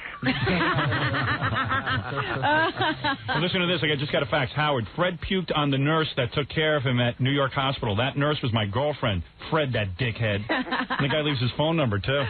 Sorry. Well, she said she just got married. Yeah. So then maybe it's not the same one. Do you remember maybe Fred puked on a lot of nurses. This one says, hey, Fred, alcohol brings out your true personality. Maybe you should ditch and make the switch. I love it. Or maybe I'll just remember anything at the hospital? What'd you say? Does Fred remember anything at the hospital? No. Zip. And this one says, I knew Fred did Mr. Blackwell a little too good. I'm hanging up, Howard. What? I'm going to hang up. Okay, goodbye, Dominic. Gotta go do Geraldo? Yeah. Dominic Barbara, the noted attorney, bloated attorney. I wanted Dominic's son's phone number, though. You like thought him? he was cute, too, huh? He's delicious. Were you thinking of him when you had your arms around Fred? You know, you're a slut, Rick. I'm sorry. Are you attracted, Rich, seriously, are you attracted to Fred, though, after your whole little encounter? Yeah, well, there let was me a just warmth say, there, wasn't it? There really was, though. I mean, when I was hugging him and stuff, he's like all, like, you know, he has broad shoulders. And, He's got a good build. There's no question. I told you you'd like me. First time he saw me, he didn't like me too much. All right. Well, he got to know you, well, man. Fred, you really worked your magic on him. Because it was real weird, because like Gay Rich couldn't hook up with him because it was all guys with girls and everything, and he was dancing in the thong and stuff. But then when he hooked up with Fred, it just seemed natural. It seemed right. Is Fred the D word? What's delicious. That? Delicious. He loves to use that word. Is he delicious? Oh, totally delicious. Yes, absolutely. Put him on a stick and lick him like a lollipop now. And Gay Rich, man, you know, Fred wasn't at his best. He was covered in vomit. Yeah. So some guys, their charm just radiates through everything. Yeah, you know, your wife can claim she loves you all you want. I bet you she wouldn't have hugged you with full of vomit. I have to think about that. No, that's right. I know mine wouldn't. This one says, hey, Fred Norris, machine gun puker. Hey, Howard, how much for the Norris bachelor party video? I'll take $5. Oh, I only wish we had videotaped that. But I'll give him the shirt. Some footage. Howard, I hope you got pictures of Fred hugging the homo. You could blackmail him for the rest of his life. Fred wants to fight that guy. Don't you insult his girl. Come on. Hey, I'll tell you one thing. Gay Rich stuck by you, man. All your other friends abandoned you. That's right. Nobody else wanted to sit in your puke. Howard wasn't hugging you. Yeah. Nurses. He was there by my side. So anyway, Howard was cleaning himself. You're not kidding. Well, anyway, that was the whole story. Wow. That was the whole story of Fred's wild weekend. Well, I just don't know what to make of Fred drinking that much. Yeah, well. I have to say about Neil, though, I mean, I think he was jealous because all the girls were sitting, like, I was sitting on all the girls' laps. Yeah. And at one point he was like, oh, this is a switch. And all this stuff, you know, to one of the girls. And Neil was consumed with Gay Rich. Yeah. Well, really I would imagine that Neil would be. And Neil was like begging Gay Rich to take off all his clothes and be in a thong and dance. If you had poured a few more drinks into Neil could have been Fred. Neil was more interested in Gay Rich more than Fred. I know, it was weird. And then, like, when Gay Rich finally got in the G-string and was dancing around on the tables, oh, God. Neil comes up to me and starts slapping me 5. I go, what is it? He goes, look, man, I got him to do it. I got him to do it. I go, so what? It's a guy dancing around in a thong. Yeah, but he didn't tell you about stuff in the 20s in the song. He did give me $20. See? He did. When I went down, initially I went into my boxer shorts and stuff like that, and then he gave me $20. Yeah, and then you got in a thong. He liked what he saw, so he wanted it in the thong. So there I was in the thong. Well, it was a very revealing bachelor party. Very interesting. It was a good move inviting Gay Rich. Yeah. You know, I thought it was odd at first. Gay Rich was the catalyst. It was a good move. I would like to make one comment about the stripper mentality. Yes. You know, the guy gave me all the funny money, gave me like $1,000 and like another $500. I was distributing it, so I would go and give it to Howard, and I was giving it. All the guys would go, Gary, give me another 20, just passing it around. Mm-hmm. Once the girls figured out I had the money, it was like I would go by, and they were all pawing at me, going, Gary, come on over. You haven't danced with me yet. You haven't danced with me. And then finally I turned around and I go, I'm out of money. And they were like, then get out of here. Go And Gandy said he walked by, and one of the girls was on the phone to, I don't know, a boyfriend or a girlfriend saying, yeah, this really blows. These guys have no money. They're not tipping at all. You know what? I was afraid of that because, you know, here we were getting a free bachelor party. Scores was being so good to us and everything. I said, I bet you the guys aren't going to tip anything. I told you that before you left. But I was tipping. I mean, I was giving like $40 for a lap dance. But there were 25 girls and like 10 guys in it. Exactly. It was. You're still supposed to have money, No, Ralph. they're used to getting money. Ralph's right. They're used to getting. I mean, you can only get so much money out of 14 guys if you're 25 girls. Yeah. They're used to having 100 guys. High rollers. Well, at one point, they were coming over in threes and like. Yeah, right. It's like, geez, just mellow out. Let me enjoy them one at a time. Here's what they were doing. They're so bad. They would go. You know what it's like? You ever go to the park to feed the pigeons? That's right. You got one crust of bread. Yeah, right. And you got one crust of bread, and they're all hopping on top of you to get it. They would go and dance for somebody. Yeah. And it's $20 per song. Right. One song is, and then they would say to the guy, would you like me to dance some more? So the guy would be like, yeah, they think it's like, keep going because you dig me. Yeah, I know. Then when they're done, they might have danced for 3 songs, and they say, okay, now you owe me another 40. Yeah. Right. So I was like, Gary, we need another 40 over here. Yeah. I don't know, because, you might as well just go to a whorehouse and get laid for, for all that money. For that money. $100. But when I was smart. I requested Inagata Davida, which is a 30-minute song. So that's how I kept my tipping down. Yeah, I just got really long songs. Freebird and Inagata Davida. But anyway, it was a wild, wild party. What can I say? We need a do-over. Yeah, well, Fred says to me on the phone No, Sunday. I don't think Fred can survive a second party. Fred said to me, no alcohol. Fred said to me on Sunday, he calls me up and he says, you know, I feel really bad. I missed my party. Can we do another one? I said, well, I'll go for it, sure. No do-overs. Oh, what do you mean? What are you, the ruler? If I was Allison, I wouldn't let Fred go. Really? He doesn't know how to act when he gets out, obviously. And she doesn't sound like she's going to let him go. You know what, Robin? That's unfair. I think Fred learned his lesson. No, Fred has to prove himself. You know, right, and the only way to prove himself is to do it again. Yeah, we might. You start in little increments. No. Okay, little party. Little 5 girls. 5 girls, 5 guys. You can have a party at the house. Yeah. Oh, man. And I can go to Allison's bachelorette party, too, and, watch over. Fred, you got to be careful. Unlike Dominic, you only have one chin, and if you hurt it, it's going to be a real mess. All right, very good. All right. Can you imagine? Allison just married him. I know. And within a week, he's ruined. There you go. All right, listen, we spent 2 hours on Fred's bachelor party. We've done it justice. I say we take a break. I want to take some phone calls. The talking about it lasted longer than the party. I can't believe it just started to get good. All the wood had cleared out. Yeah. Listen to Ralph. Well, like people who weren't into it, like Dan. Dan was watching. Ralph, I didn't think that any of those guys seemed to affect your fun in the least. Yeah. Yeah, well, your tongue is a strange place, my friend. I know. I was sitting on Ralph's lap, too. Oh, were you? Yeah, Ralph digs you. Ralph goes both ways. Yeah, Ralph will do whatever's happening. Well, once Gay Rich was in the thong, he looked as good as the girl. It was pretty dark in that room. And he didn't want money. Yeah. Yes, I did. That's Ralph's kind of girl. All right, let's take a break. We come back, we'll take some phone calls. Also, I have to, I want to comment on some of the OJ stuff that's going on. Yeah. And, well, there's a whole bunch of things I want to comment on. As you can imagine, over the weekend, I had a lot of time to think. After Fred into the party room. Yeah, and my wife had gone out Friday night. So when you came home and told her what happened, did you ever see her to tell her what happened? No, I told her on the phone because she was out all Friday night. I had the house to myself. So I was all jazzed up. I had just gotten into the party and came home. I had the house to myself, so I watched a bondage tape and I had twice. Fixed yourself. Yeah, I fixed myself twice. And that night I laid in bed and fixed myself again. Do you ever worry for a second? Do you believe I'm 40 years old? That's how horny I am. I had to do it 3 times, but the bondage tape was really good. Do you ever worry for a second, like, did Allison get home that night or the next day? No, the next day. Oh, so she was gone all night. You never worry that she might come home and want to actually have something you can't perform because you're already done. No. I can always perform again. That would be embarrassing. Yeah, you just tell you have a headache. He fakes it. That's all. He fakes it. That's right. One of the big problems with all my ex-boyfriends is that they never want to have life enough. And I'm dating people my own age. Dude.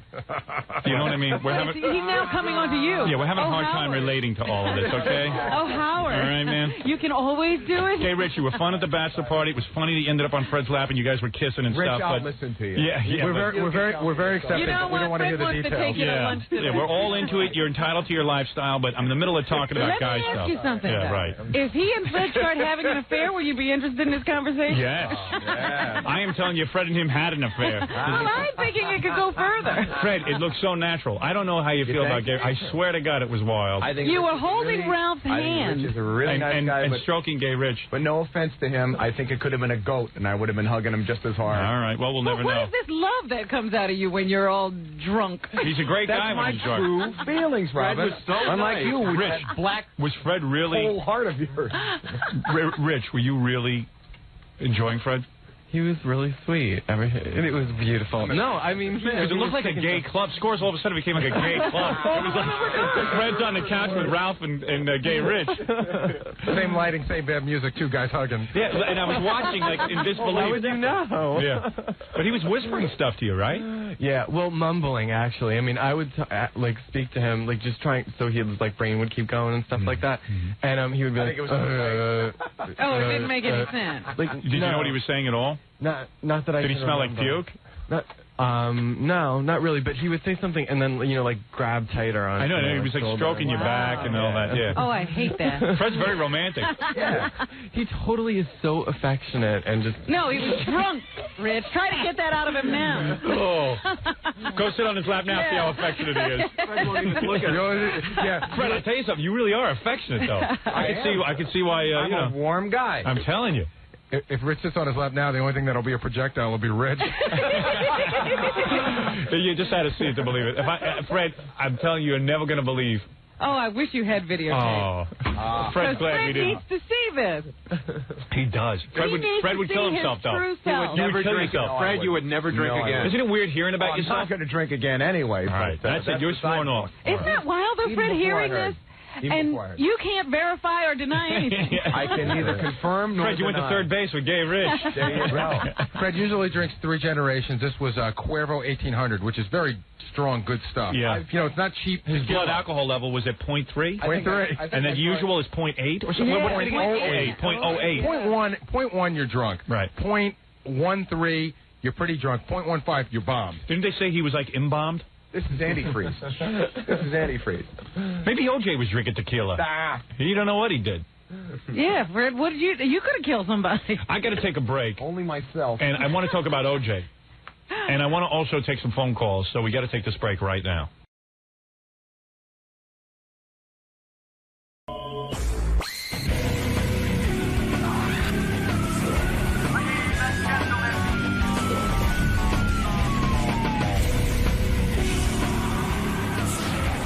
Hey, what's up, Dave? Fuck you. Oh, come on, man. It's early. It is early, isn't it? What are you, TMZ? You know what? Someone actually just told me what TMZ stands for. 30 mile zone, right? I never knew that. I just found that out. Why would I know that? Pretty recently. What's going on, man? Well, Hey, we were just trying to figure out when the last time we were here was. It's been like almost 10 years. It was right when you guys were releasing In Your Honor. Yeah. You got any fucking donuts or nothing here? Yeah, we got some. What the fuck? We got some healthy stuff, I think. You got healthy donuts? Yeah. That's not us. You know what I like to do? I like to melt Advils onto my donuts. Phooey, what the fuck? What's up, man? Good to see you. How you been? It's been a long time. It's 10 years almost. I know. Has it been 10 years? Yes. I feel like it has not been that long. So you guys have not been here since we're at Saddle? We haven't been here since One by One, and that record came out in 2002. Look, 9 years ago. Time ago. Well, good to see you guys. I'm glad you're back. Good, man. Everything's going well. Yeah? Everything's going well. I know things are going well for you, too. Well, fuck, you've been here for how long? January started our 6th year. So we finished 5 at the end of December, and now we're starting the beginning of our 6th year. Really? You can't get any new decorations? Put up the old shit? They think that's good. I mean, I recognize, dude. God rest his soul. God rest his soul. Hey, here's our good friends, Dave Grohl and Taylor Hawkins of the Foo Fighters. They were just on Saturday Night Live. I was watching them, and they were really, really good. Their album went to #1 on the alternative charts, which is rare these days because a lot of rock bands aren't doing well. Well, it's the alternative chart. It's not. Hey, look at this. Hi, how are you? It's not the Hot 200 or whatever it is. Hey, Taylor. Hey, Taylor. What's happening, man? Hi. Good to see you. Hey, Dave, I was just saying, I saw you on Saturday Night Live. Thought 2 excellent songs. Yeah, it was great. Oh, very now. Nice.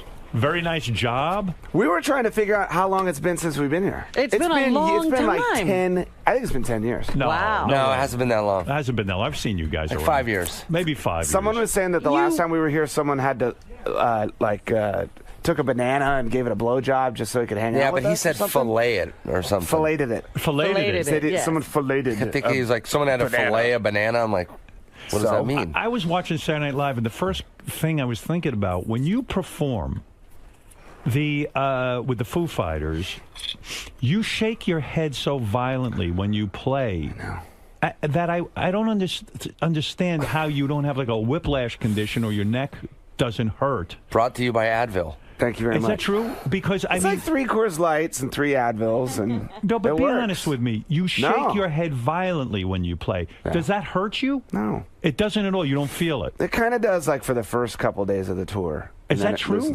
Yeah. Have you ever had a whiplash where you had to wear a neck brace afterwards? It's not that bad. Is it true that you are almost deaf from playing rock music?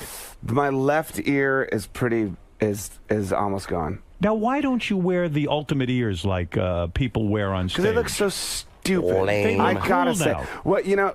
You're still I hate it when using the people old monitors? They Wait a wear them second. like decorations. Yes, you know? but wait a second. Yeah, when they stick out all. But wait a second. But those are worse for you, I think, Howard. You wait a second. I'll tell you what the weirdest part is. When you have those things on, just as you have these headphones on, right? There's no sonic perspective. So if I have these off and you're talking to me, I know that you're right in front of me. But if I turn around, I can hear your voice behind me. Those things just put everything in the middle of your brain. It's really weird. But as a guy who does radio, and I have to use my voice 4 hours a day, wearing the headphones, I can lower my voice. I put compression on the microphone. Right. It saves my voice that I can actually talk, because otherwise I feel strained. So there are certain things. I mean, you say lame. You use the comment lame, Taylor, that, well, oh, you know, it's not rock and roll. It's not cool. But if Dave is deaf, it's over. I mean, the guy's a great musical writer. What, you're saying those earphones are going to save his ears? Yes, sometimes those can be volume. worse. Why? Why would it be worse? Because it's right in your ear canal hole. Yeah, remember like when Walkmans got all popular and then people were like, oh, you got to chill out on those because kids are going deaf and, you know. Doesn't that scare you, though? That happen? Doesn't that scare you that you might be deaf? Yeah, sometimes, but it's kind of nice. Like if my kids are running around and they're going bananas, I sleep on this ear because this one's gone. Right, I actually get a little rest. Do you think that Taylor, is your hearing okay? Huh? Is your hearing? We knew okay? that one was coming. Is it okay? Yeah, no, it is actually. I don't know why. I do think it's kind of hereditary. I think some people go deaf a lot easier than others. And because I haven't seen you guys in a long time, I was looking over Dave, and Taylor, you haven't gone this route, but I was watching the appearance on Saturday Night Live, and I was really happy that the songs were so good, because there's not a lot of good rock music being made anymore. Or if it is, it doesn't get much attention. Yeah, you don't hear it on the radio. Yeah. And so, and it's hard now with the way the business is to actually make money selling records and distribute your records. The whole thing's kind of weird, I would think, to be in the music business right now. Wild West. But the thing I noticed, too, is that you've heavily tattooed yourself. Not too bad. Wait a second. Both arms. Well, now I have guess big... since I've last been here, I have we didn't see a progression. Couple tattoos here. I have tattoos here. Two big, like angel wings on your. What are those two they're big raven blotches? Feathers. They're like big crow feathers. Let me see those. Two big crow feathers on each arm. Miss Kat Von D did these. Why crow feathers? Well, I think that crows and ravens are kind of magical, weird animals that have they go back in Nordic mythology, and they're communal, and it's kind of I didn't know any of this. You didn't know any of that? No, well, so I thought they were cool, and I had some old messed up tattoos that I wanted to fix. Right. And Kat's a friend of mine, and she's an amazing tattooist, but she's also a really cool chick, you know. And I called her up, and I said, I want to fix my tattoos, and I went in there, and she said. I said, I'm thinking about doing something with like black sort of crow feathers. She's like, great. And so she went online and she found this beautiful image, and then she made it this big. And I said, well, would it fit right there? She's like, that's a perfect place to do it. And she said, would you do it on the other arm too? I said, absolutely. I saw that. Then you have one on your forearm. I couldn't tell what that was. I like that. And then on your upper arms are like big red designs and things that are happening. And I thought, wow, something's going on with you. Like you're bored or something, and you keep marking up your body more. Like you have a lot of time to get all these tattoos, Dave. You know, to be honest, when I got the red tattoos on my arms, that was when I first started playing drums again, and I thought, like, I'm gonna get these things on my arms because I got my arms back, you know. Right. And then these things, I kind of got them too. The feathers. I was in this band called Them Crooked Vultures. Right. And it was me and John Paul Jones from Zeppelin and Josh from Queens of the Stone Age, and. You know, you always see pictures of yourself playing drums where you're going like this. Yes. And I just thought, like, how badass it would be if I had these two big tattoos. Taylor, you don't have any tattoos? I'm shocked by that. I have this one, and I have like 15 past girlfriends tattooed over right there. I just kept getting them tattooed, and finally when I got married, I just said... You got married? Yeah. You're kidding me. When did that happen? You have been gone a long time. Shock and regret. Who the hell did you marry? A beautiful, beautiful lady. Mrs. Hawkins, man. Miss Hawkins. Kidding. Allison She's the real Hawkins. deal. Yeah, she's a tough woman, too. Let me What tell you. modeling agency is she with? My personal one. Virginia Beach. Dave, you never went the model route. Your wife was a TV producer, right? Yeah, but she was, to be honest, she was a model too. She was a model too. Yeah, she was. Is that mandatory that rock stars have to marry models? No, because the problem is a lot of times. Yeah. Rock dudes aren't very good looking, so they're with models, and they're like, okay, we know why you're with him. Right, right. There's no question why you're with him. Yeah. So, but I mean, that is great to have sex with somebody that good looking. No, It's I mean, awesome. It's awesome. I mean, you having can't believe sex it. with beautiful people totally rules. Absolutely. See, I think it's scary. I mean, ugly people, it's fun to have sex with them too, but like, Not it's as much even fun. better when they're hot. All right, So you're confirming that it's better. It's better when they're hot. You look down and it's all hot too. It's not just hot up here. It's hot all, On the new album, this is your 7th studio album, right? Yeah. Okay, so on the new Foo Fighters album, you brought back in this guy, Pat Smear. Yeah. Pat had left the band, then he came back to the band, then I think he left the band, and then he came back again. Like, why is he allowed to do that? And Taylor, don't you wonder that too? Why? And because he's really fun. He's fun, and he's a great lead guitar player. But don't you already have a lead guitar player? Well, basically the way it worked, he was on the first record I did by myself, and it was just me playing all the instruments. Then the second record, Pat played on that album with us. And the first 2 years of the band, we were on the road the entire time. Right. Now, Pat's a little bit older than us, He's Right. he's 50, I guess. Mid-50s now. So when he joined this band, he wasn't like a little kid, Right. And we toured like we were little kids. Right. And after like a year and a half, he just got really sick of it. And in his nicest voice, he said, "You guys, I just don't want to be in the band anymore." And we're like, "What?" And I begged him to stay.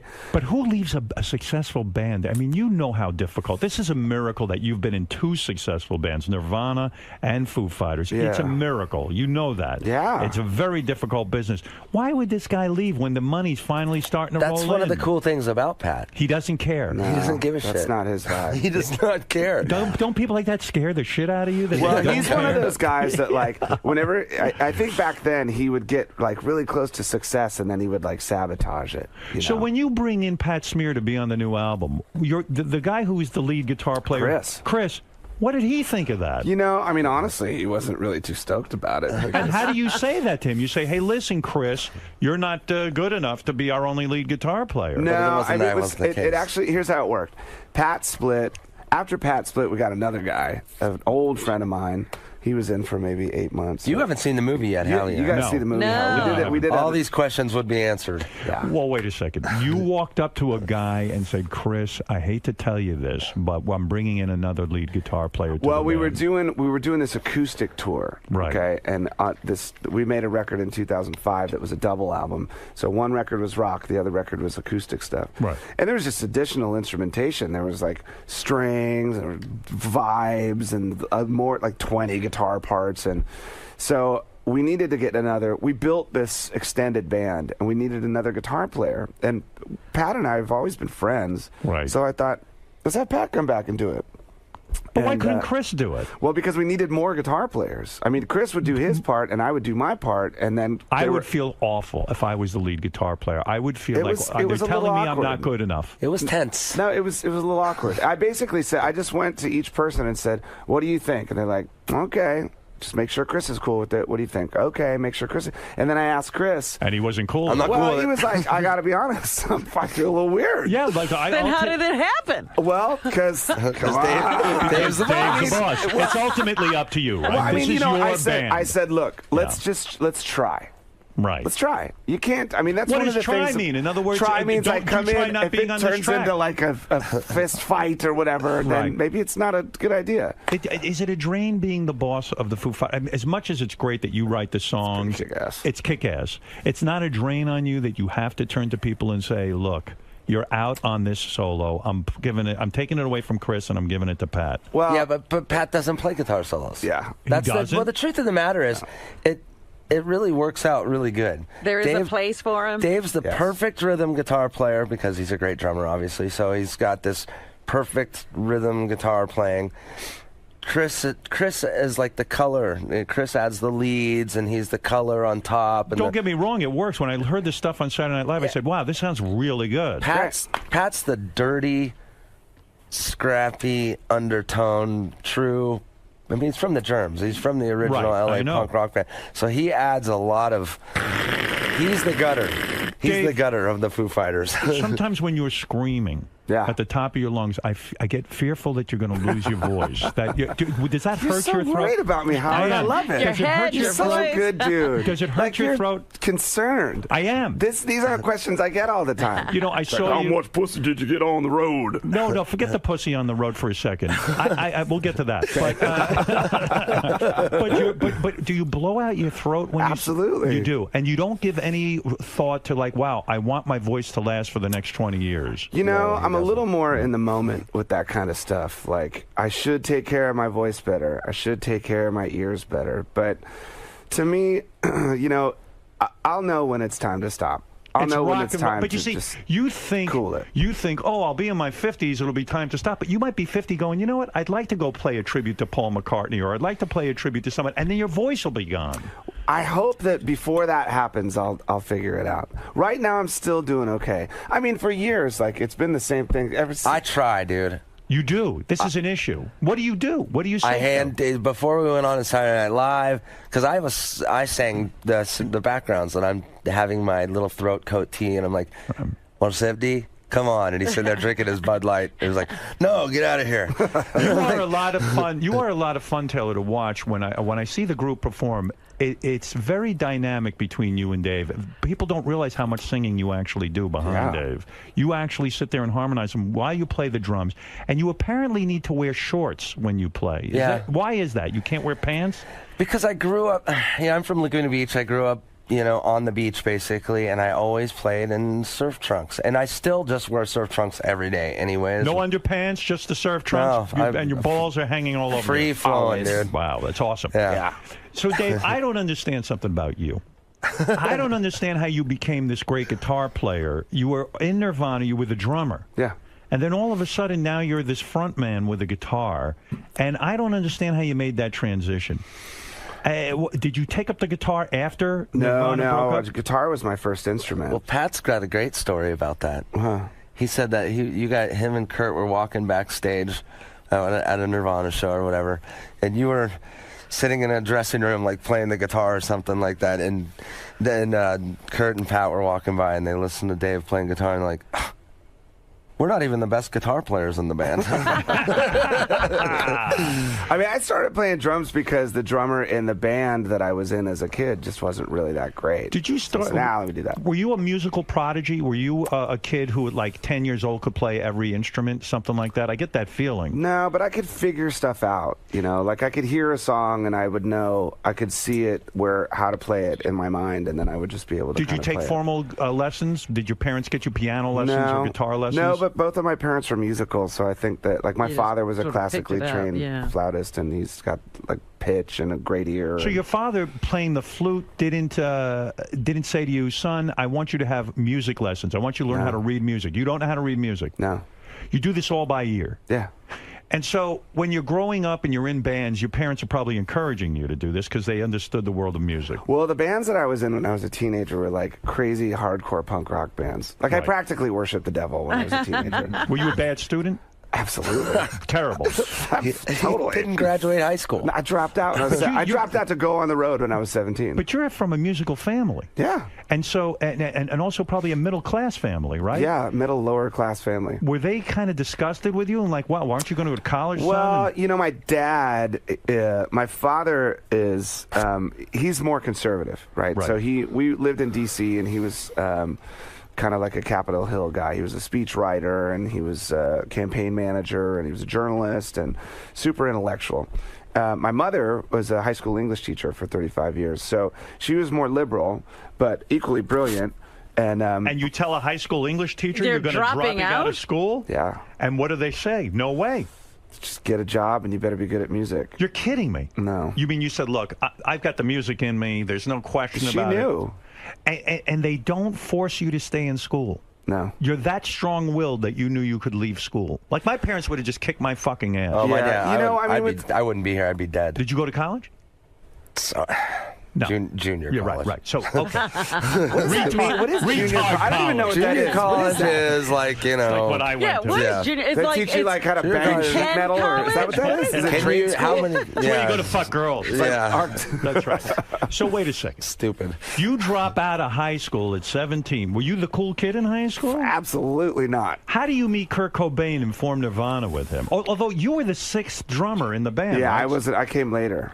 Why did they go through 5 other drummers before they came to find you? They were a funny band, you know. I think they hadn't really found the right drummer yet. And you know, the way Kurt wrote songs, he wrote these really, really simple songs. And he's a great lyricist, but his objective was really like make the song as catchy and memorable and simple as possible. Did he allow you any feedback in the writing process? I mean, here you are, a great songwriter. We wouldn't even talk about it. We would just go in the room and he'd start playing something and we'd just play along and then it would become a song. We wouldn't say like, that chorus needs to be twice as long and in a different You key. wouldn't question him. So he was the leader of that band. The idea was not even to talk about music, to keep it as pure as possible. Did it frustrate you that Kurt Cobain had that much? I mean, here you are. You're a bit of a control freak. You have all of these songs inside of you. And then Kurt Cobain describing you. How did you function in that band? It's great. But it's almost like being George Harrison. George Harrison had great songs. The Beatles made him only have one song on an album. Kurt wouldn't let you have but he was in a band with Lennon and McCartney, and I was in a band with Kurt. So it's that famous joke, like, what's the last thing the drummer said before he got kicked out? I got a song I think we should play. Yeah, right. You know, you can't. And I was perfectly happy because I was like disco drumming. I was just going doosh dash, doosh doosh dash. I wasn't. But didn't you have all these great songs in your head that you had written? I mean, you wrote great songs for Foo Fighters. Well, I lived with this friend of mine, and we had an 8-track studio in the basement. So I just go record by myself in the basement. Did you ever say to Kurt, "Listen, I've got great songs"? No. You would not do that. You never let him hear anything you wrote? He heard some, and he liked a couple of them. There were 2 that he really liked, he wanted to do. But he was afraid to ask me if he could change the lyrics. Do you think if Kurt hadn't died, you'd still be in Nirvana and never have written any of your songs that you wrote for Foo Fighters and never have gone out and done it? Like, in a way, his death liberated you in a weird sense, right? I mean, I know that I would still be recording and writing stuff of my own. Because that's one of the great... Taylor does the same thing. It's like everybody in this band goes out and does side projects. Right. You know? So when they come back to this, it's the Foo Fighters. And then... but you weren't doing that when you were in Nirvana. You weren't doing side projects. Well, I was, but I just wasn't letting anyone hear it. Because I think I was nervous about it. But don't you think that might have even ruined Nirvana? Like, you were the guy in Nirvana who played drums. All of a sudden, you go off and do your own thing. It breaks up the band. You might never have really... blossomed. We might not know you that well. It would be, if things had been different, things would be different for sure. When he killed himself, were you immediately in a depression, or did you see it? You were. Yeah. And did you say to yourself, "That's it. It's the end of my career. Yes. I'm never going to go anywhere"? Yep. Did you sit and meet with Chris, the other guy in Nirvana, and say, "Should we form a band together"? I always thought it was no, because that would have been weird. Yep. You 2 guys with some new frontman. It was way too heavy. We've never talked about that, ever. It's been 20 years. We still haven't talked about it. So when Kurt dies, what's your game plan? Or you don't have one? You start to drift? Yeah, I just, you know... Who tells you your lead singer's gone? I mean, how do you find that out? I don't even remember who told me. I remember the day, but I don't remember who... I think maybe it was on the news or something weird. I don't know. I don't remember exactly. The news, you didn't get a call. You just heard it. I think it happened, and then it just all happened, like, and the phone's off the hook, and people are calling this and that. Yeah. And what do you do that day? You just go into shock. I mean, you everybody can't go back got together. Everybody went over to Chris Novoselic's house and, you know, hung out. Hung out. Because you were there comforting one another. Yep. And no one says to each other, "What are we going to do now?" But it's got to be in your mind. At some point, it hits you like, "What am I doing with the rest of my life?" It was just such a weird time, and we were kids. You know, I was like 25 years old or something like that. Yeah. So it was strange, and I couldn't listen to music. I couldn't listen to Nirvana. I couldn't listen. I'd turn on the radio and I'd hear like, "All by myself," I start crying. You know, like it was terrible. Did you go into therapy after that? Yeah, you did. You know, I was in therapy before that for my first marriage because I was married to someone who was like, we should go. The idea was that the two of us go to different therapists and then we all get together at some point. How much therapy can you go through? I mean, that's a lot of therapy, right? You know. So fortunately, you were able to go to therapy and through that and talk to someone about it. Yeah, it was good. And what was the thrust of that? Like, what should I do with the rest of my life? I mean, once you come off the initial shock. Well, I mean, you know, you almost joined Tom Petty. Yeah. What'd you do?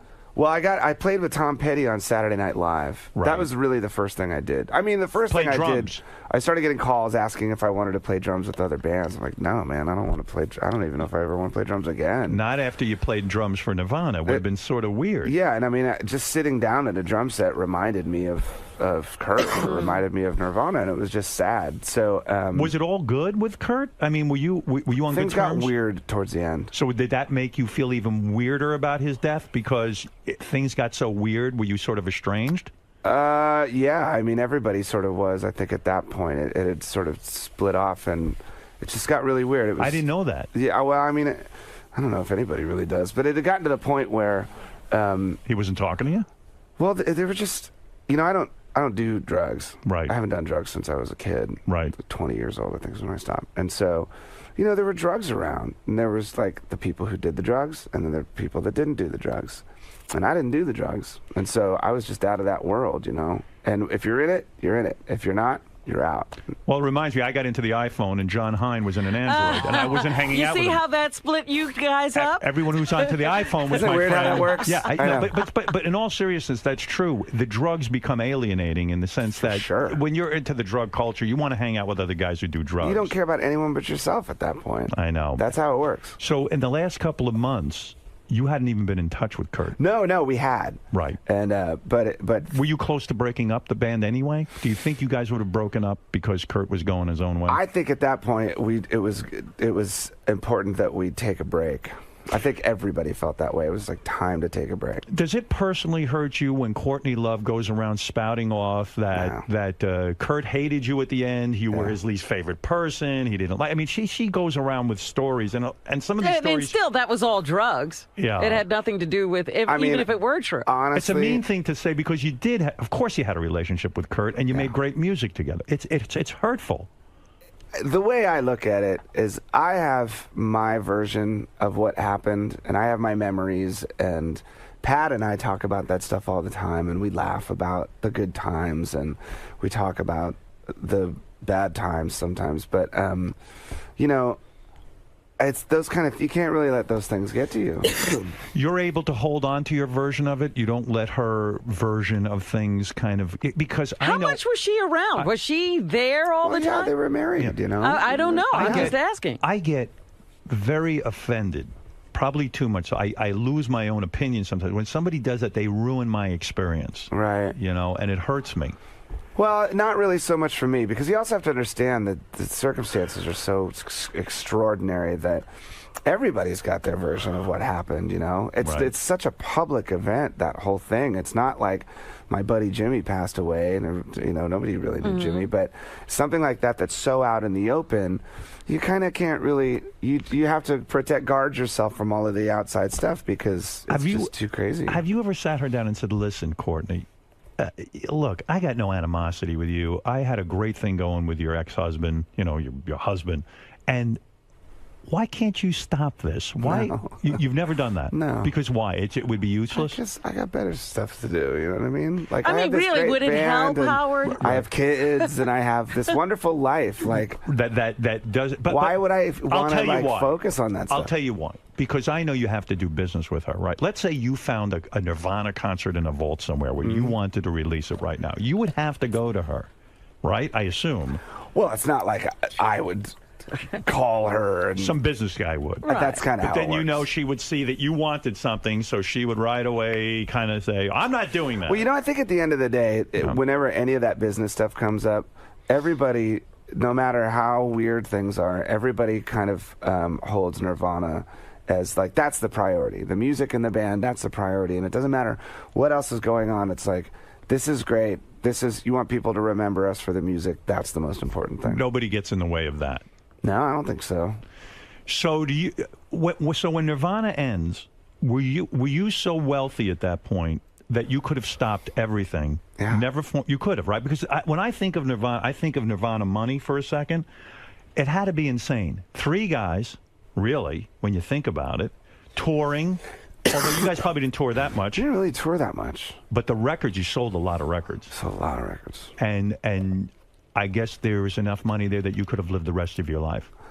Yeah, I mean, at that point, I was 24, 25 years old. I'd never made more than $3.25 an hour. You know, I'd never had I never had salary. Right. I'd only worked minimum wage my whole life. So it's a good idea for us not to go to high school, right? I mean, is that the message today? Kids, don't waste your time. If you have a how skill, awesome right. my life turned out. Yeah, just play drums or something. Well, that's a skill. Think about it. Like, honestly, how much do you really need? I don't know. When you got out of Nirvana, here Kurt is gone. What were you worth? I don't really even remember. $100 million? Oh, no way. $50 million? No, not $25 million. Not that much either. $15 million? Maybe. All right, so somewhere around $15 million you were worth. It's true. You could have just said, you like that. That's highball, too. Wish I was in Nirvana. Yeah, what were you doing? You should drop out of high school, you maniac. I was working at a music store. You're over at that junior college wasting time. Did you ever meet the other 5 guys who were in Nirvana before you playing drums? Some of them, yeah. Are they bitter? I don't think so. Well, I haven't seen them in a long time. I remember meeting one of them, and he shows up in a monster truck over at the house where Kurt and I lived. He's like, "Hey, let's go get some beers." And we went down to, this is Olympia, Washington. We went to a grocery store, and next door there was a laundromat. He goes, "Hey, y'all got a quarter?" We go, "Yeah." He jumps in an industrial-sized dryer and goes, "Put the quarter in." Oh, and my he got in the dryer and just flipped around for a couple minutes and then knocked on the window. We let him out. Oh, my goodness. Well, it's kind of like the Pete Best story. I would love to meet the 5 other guys who were in Nirvana and what they're doing now. Wouldn't you? Wouldn't that be sort of an interesting TV show? Well, I know 2 of them. Chad, I think, was the drummer right before me.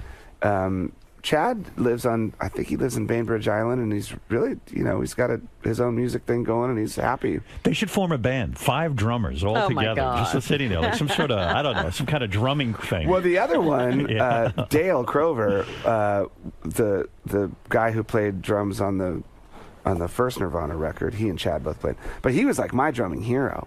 So, and he's on the cover of Modern Drummer. And why was he not good enough? Did you ever ask Kurt? Well, he was in another band. He was in Kurt's favorite band, and Kurt would borrow him sometimes. Oh, I see. So he didn't want to leave his favorite band. Meanwhile, he should have left that favorite band. Yeah, what was the favorite band? Yeah, they're called the Melvins. The Melvins. Isn't it unbelievable the mistakes he can make in life? Like, imagine if you were a guy.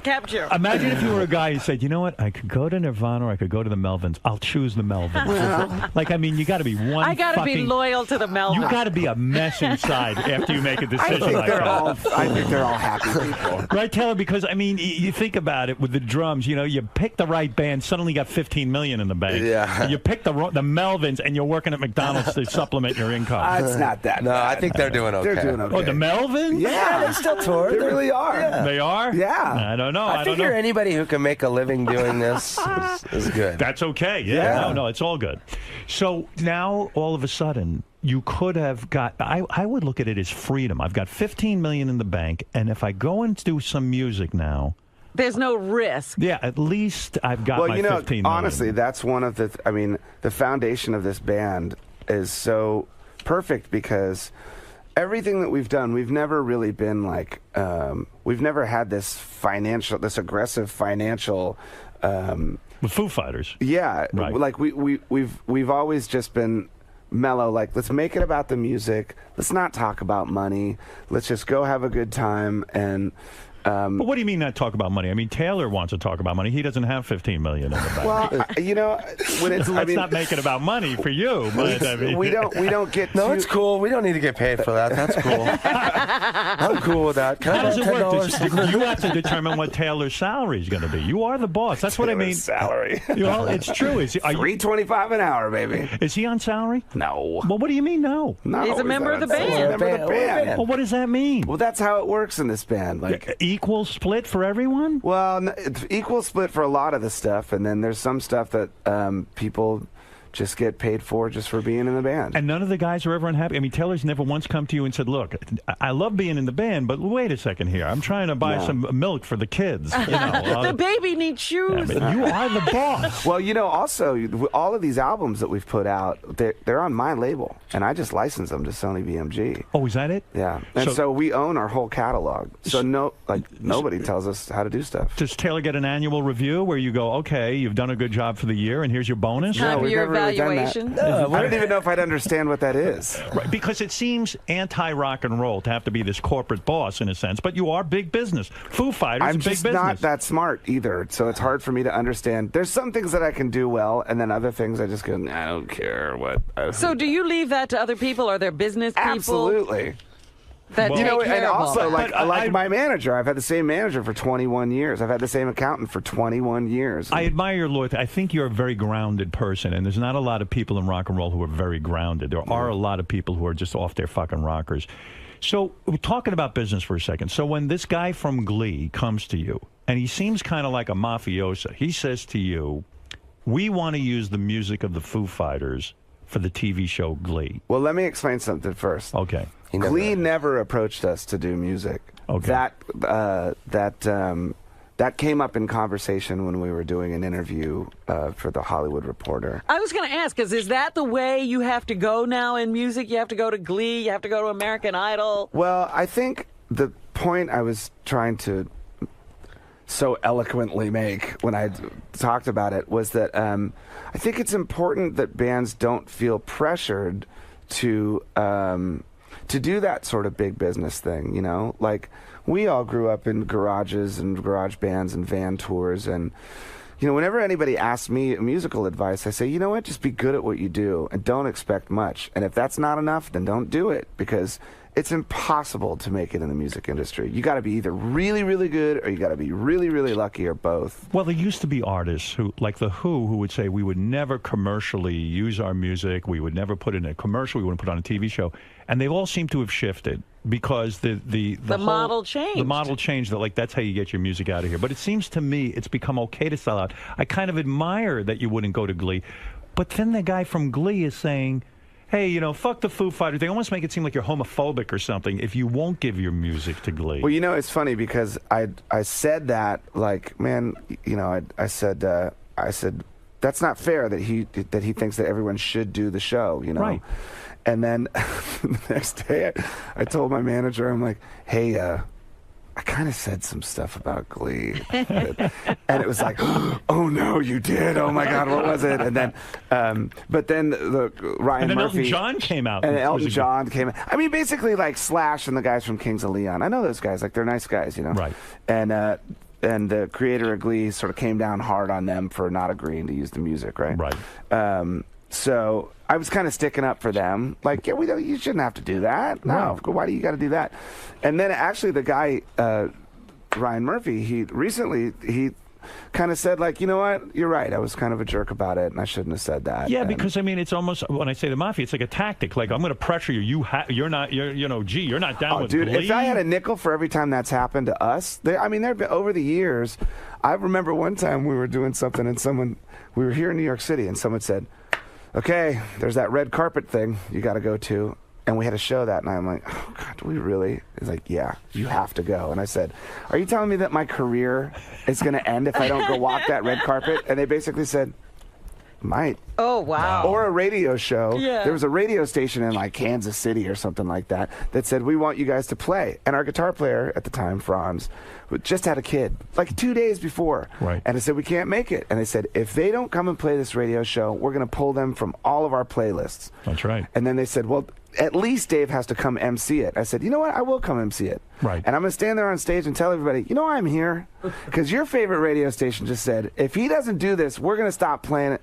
So it happens to everybody. But as a guy, you know what you got to say? You got to say, fuck you. Well, you know, I admire that because as a guy in radio, I've been on the opposite end of that and seen program directors say, listen, let's pull them from every radio station in the country if they don't comply. And next thing you know, you're at the Jingle Ball. You know? 16 years we've been in this band. It's happened to us more than once. And you have to take and you a just stand. gotta say fuck you. That's why we're still here. You absolutely do, and I'll tell you why. Because for every program director, you could end up your entire year touring and doing free jingle balls all over the country, and literally because they will strong arm you and say we will run you out of the business. Right. But there are certain bands who will say fuck you, and I'll take my chances.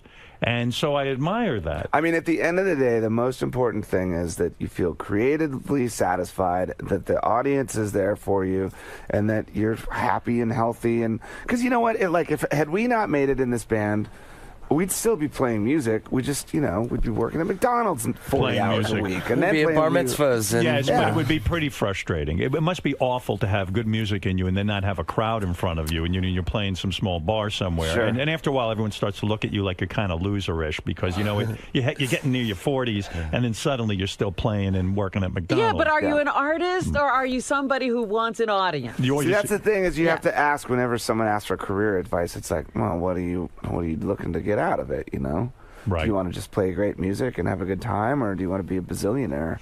Well, I knew when I got into radio, I never thought I'd ever make any money.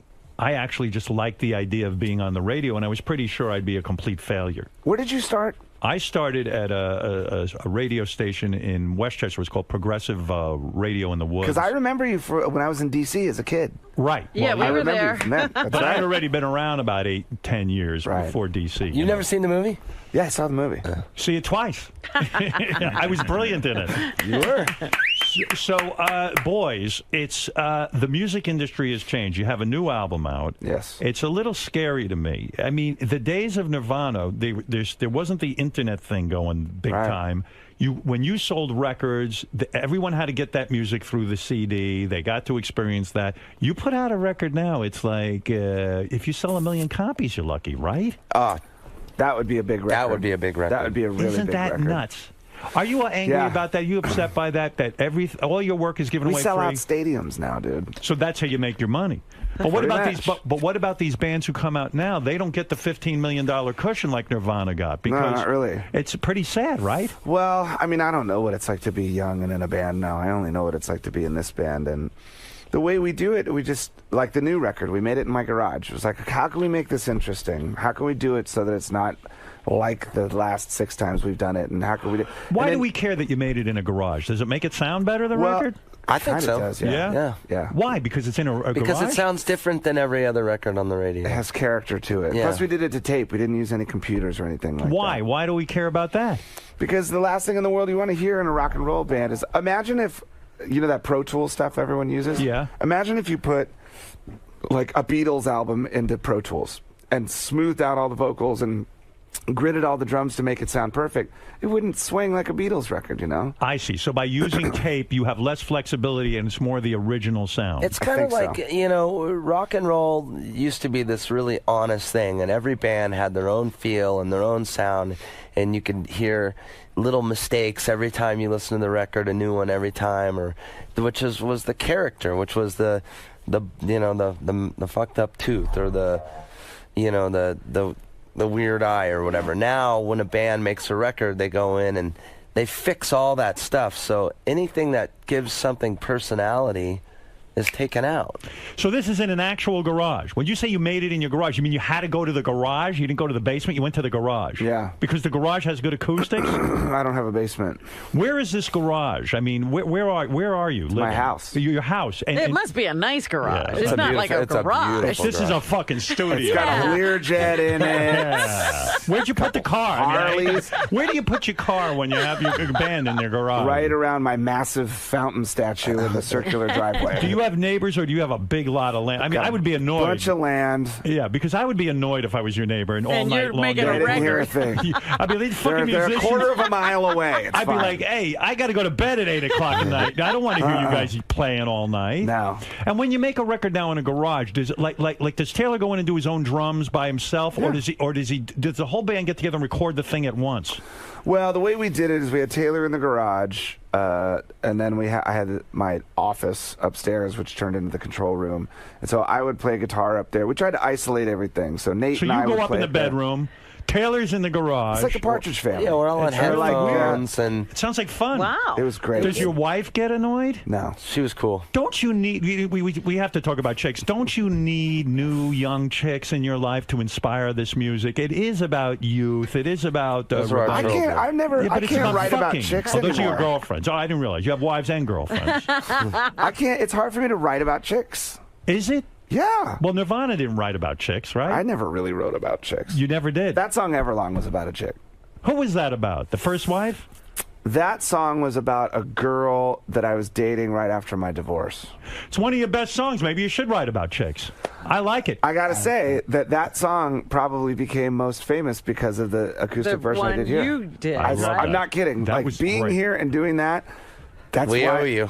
I owe you like $10 million. I owe you because... Okay, I'll take it. No. I owe you because it was one of those highlights that we played over and over again. I can't even believe it. I mean, does she know it's about her? Other people picked up on it. What was so great about this? You were really in love with her and she dumped you? No. No? What? No. What happened? Come on. Bad in I bed? had just gone through a divorce and we were dating, and I realized, like, why am I getting married again? Yeah, it just wasn't the right time. So you said to her, listen, as great as you are, I have to leave you because I need to go out and experience strange. It's just the worst. I mean, it's the worst time to get to the rebound chick. Yeah, it's the worst time to get together with someone for serious. What agency was she with? She was not a model. She was not a model. She's unbelievably When you beautiful, got rid but of her? not a model. Does your current wife, your wife, have a song about her that you've written? Oh yeah. You say current wife, like there's going to be more. Well, of course there's going to be more. Well, look, when I first, the night I met my wife, I said, "Oh, you're my future ex-wife." And when she gave me her number, it said, "Jordan, your future ex-wife." Your first wife probably got to benefit from Nirvana even more than you did. I mean, she probably walked away with half the Nirvana money, no? Halvesies. Let's say Halvesies, right? Because you didn't have a prenup at that point. When you got married the first time, you were not... I don't know if I'm contractually obligated to be able to talk about it. I think I might... You still can't even talk about it. But you lost... I'm sure you understand. Yes, I do. Oh, I understand very well. But you lost a lot of money there, I would imagine, right? At that point, that totally didn't even matter to me. Really? Yeah, not at all. See, I would have written a whole album about that. I'm way different than you. Oh, so you, after your first marriage, you went out and you had some fun. I had some fun, sure. You had some fun. You met a lot of great women. He was single for a long time. I mean, right? Taylor taught me how to do it. I didn't even know how to do it. I had just joined the band, and the band was sort of like holding on a little bit to this sort of punk rock ethos, like, you know, no chicks backstage. Yeah, we don't like chicks. Yeah, and all that. And I said, fuck that, dude. You're in Nirvana, man. Let's go get laid. Yeah, because Nirvana was sort of the anti, like, we're not rock Zeppelin. stars, We're not David Lee Roth, where we go and point out the chicks in the audience and bring them backstage. I mean, when I was 18, fuck that. I could never get chicks when I was 18. There's no way. And then I got into Nirvana, and it wasn't about that at all. And then the Foo Fighters started, and I was married. Right. And then we go out on the road, and then the marriage ends, and Taylor's like, let me show you how to do it. Yeah. So, Taylor, I never thought you would get married in a million friggin' years. I mean, what happened dude, here? I can't be fucking, 40 years old trolling, titty See, bars. that's what's sad. The last thing you want to be is a 40-year-old guy, like, at Scores, like, inviting people, So you settled down. Where'd you meet this girl? At my house. At your house? Well, how does that happen? He just hung a sign on it. I see. She came into my house, and we were having like a little get-together, and a buddy of mine said, I'm bringing my wife's best friend over, and nice. She came over, and my house had been I was on one of the first episodes of Cribs, and I'm telling you, I bought my first house, which we live in now, was like just some 70s track house, and the first thing she did was she walked into the house, and she goes, this house wasn't on fucking Cribs. This place is a dump. That was the first thing I ever heard my wife say to me. So. And when she walked in, was she dressed very hot? Did she have Hell yeah. What did she have on? Like a mini skirt or she something? Something. She looked good. She looked good. She's got a body for days. And lucky her, now she lives in that dumpy track house. Yeah, she made us do it. They did a little renovation. Yeah, she remodeled the shit out of that. Yeah, she knew what she needed. Bigger closets, this kind of thing. You know what the best, like, this huge remodel, and then you know what Taylor does? He builds builds a grotto. Yeah. He's got like a Playboy grotto by the pool. Oh, you kidding? So good. You know, I had to at least have a little bit of that. There had to be a little bit of Taylor in the It's house. his man cave. It's a man cave. Exciting. It's a cave. It's exciting. So how long has this marriage been going on? We're like 5 or 6 years in. And there's kids involved? Oh, yeah. No See, kidding. we haven't seen them in a long time. We grew up, guys. Do you guys hang out with each other when you're not making music, or is it just basically play dates with the kids? You know what? We're together dates. so much on the road and in the studio that really the only time that we get away from each other is those weeks, well, a week or two in between. I see. So you work. have your own So it's lives. like, get the fuck away. Me and Dave go out and mountain bike together. Is it possible that you guys are good dads, or are you really absentee dads? No, Let's we're be dads. honest. Wait a Good second. dads. We're on the road all the time. We got the kids with us right now. Is that right? Oh, Where and, are the kids Saturday right Night now? Live, dude. Yeah. We went for our sound check, and all of the fucking kids were there. They're never going to have us back. That's the last time. Yeah. They'll never ask us back. It was insane. There was like 14 children. You know what I love about Saturday Night Live, and I watched it, and I still to this day, starting from when I used to watch it when I was in college, the last couple of minutes when everyone's just standing on the stage, I never get tired of watching that. Helen Mirren's there, and she's with Foo Fighters, and she's obviously, well, her, she knows not to say the Foo Fighters. She says Foo Fighters. Foo Fighters are here. Yeah, Foo Fighters are here. and like you're all standing on stage, and it's such an interesting dynamic to see everyone. Who hugs who? And how who hugs who. awkward that is. Well, I like how the cast members hug each other. Yeah, the cast members hug each other. They've like, seen each other all what week. the fuck? Yeah. You guys don't like each other. Come on. Yeah, it's weird. And then I noticed certain cast members will come up to the band, the Foo Fighters, and start hugging different guys. And then there are other cast members who kind of keep their distance. We know some of them. Yeah. Some of them we don't. So we usually hug the people we know first. Yeah. That's kind of how it works. It's a weird dynamic, but it's Is fun it up to watch. to you to make the move? It's pretty awkward. Or it is up Yeah. to the cast members? I don't know. I don't know. I could swear you almost backed off one of the the cast members. Is there pressure to hug, though? I mean, do you feel obligated? hug. You Yeah, should you should hug. It's part of it. I always go say hi to the band, too. You know, it's a big week. Yeah, that's the other thing. Is it weird to be there and play in front of another band, like because those guys are musicians and they're looking at you envious? And Yeah, we're bros. Yeah, we with them. like those guys. I know that drummer. They peek over the... Yeah, we've done that show so many times, and I'm always like, "Hey, what's up?" I check out what kind of cymbals he's using and all that kind of shit. Yeah, the music sounded really good on there because I hadn't heard the new album and I didn't know what was going on with it. I should plug Foo Fighters' new album "Wasted Light," featuring the single "Rope," is in stores tomorrow. For additional information and tour dates, go to FooFighters.com. I guess I'll let you guys out of here. I don't know. I should probably play one of the songs. Should I play a little bit of "Rope"? Sure. What does this mean, rope? I don't understand. What does it mean? What are we talking about? Does it mean? I don't know. That song we wrote it about 4 years ago at a sound check, and I started writing lyrics for it. And you wrote this 4 years ago. The instrumental is about 3-4 years Yeah, old. well, Australia, I think. Yeah. Is that what happens when you write a song like this? You have an instrument, you have the music in your head, so to speak, and then what do? You put it down, and then it becomes a melodic idea. Then I start thinking, okay, well, this is how I would sing it, and then I write lyrics to sort of. But take me back. It's 4 years ago you wrote that thing, so it's not constantly in your head. What do? Do you hum it into a tape recorder? Because you don't write music. You don't know how to write down the notes. Well, if it's memorable enough to actually, if you can remember it, it might be worth keeping. You mean you don't get neurotic where you say, I don't have anything with me right now? Like in the shower, my music comes to me in the shower. Right. And so that's where I do most of my writing. So and whacking my pud. Yeah. So when you're, let's say you're in the shower. I don't know if it ever happens to you there. And suddenly this great tune comes into your head. Yeah. Okay, for Rope. And then you don't even know it's called Rope yet.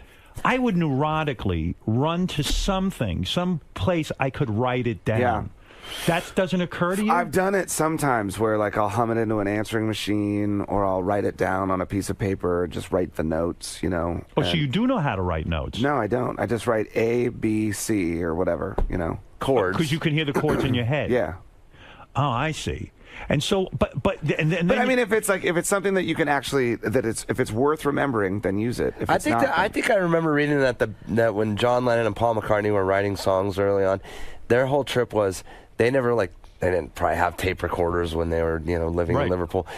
They always said if they could remember it the next day, it was worthwhile. It was worthwhile. But that would make me insane. If I had the tune to Yesterday in my head, I would be like, this is so fucking good.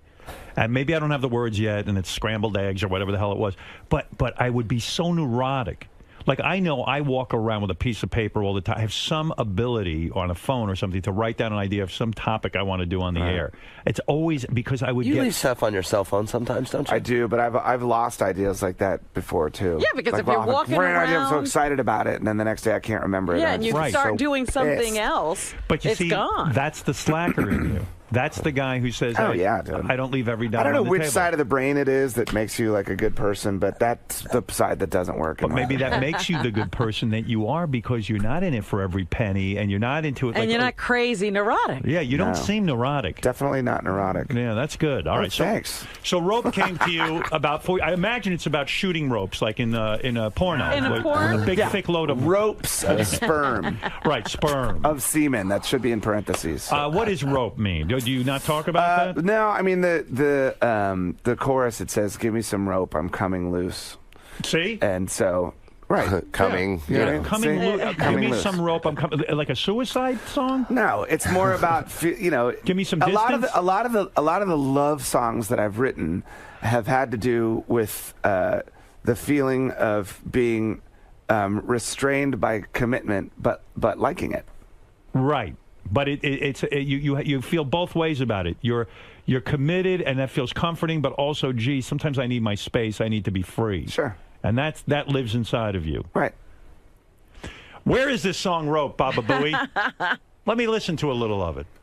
They don't even have it. Oh, stop. Oh, here it is. Rope and Gary Page, One Green. You got it? I got it. Okay, I have it, boys. Of course they have it. I like the studio. Nice, This is huh? Really He's nice. never been here. No, this is Please, way. Shows you. I've made it. Way nicer than that dump before. You're not kidding. This is my garage, boys. That's right. This is my garage. Look at this. Computers, everything. Let me hear a little of this, Rope. Let me see if you nailed this song or not. Made in a garage. Yeah. Do you watch American Idol? No, kind of a little bit. I started recently just because Steven Tyler was on there. Why does no one admit to watching? I watch it. Robin says, "Oh, I just pass by it." Everyone I know passes by it. So admit. you're committed. You like to watch it. I love it. You have a favorite. I vote. What do you think of that? You call and vote? That's right. Listen, Who you voting I'm an for? American. If you don't vote, then you can't complain about who your idol is. What did you think about the Pia girl getting... Disgraceful. She had real sex appeal. She had the good look. I liked her. But I didn't vote that week, and I blame myself for that. There you go. But you know what's going to happen now? She's going to be the most famous one of them all. Because She of the already got a sympathy that record. you It's have. never the winner. It's the person who. Right. Yeah. Who wants to win American Idol? I'm calling for hearings, investigating what went wrong. So you do watch it. You watch it for Steven Tyler. I have. Did you first think Steven Tyler made a terrible mistake because he's so iconic? I mean, he's Steven Tyler. He's a brilliant musician, one of my favorites. Sure.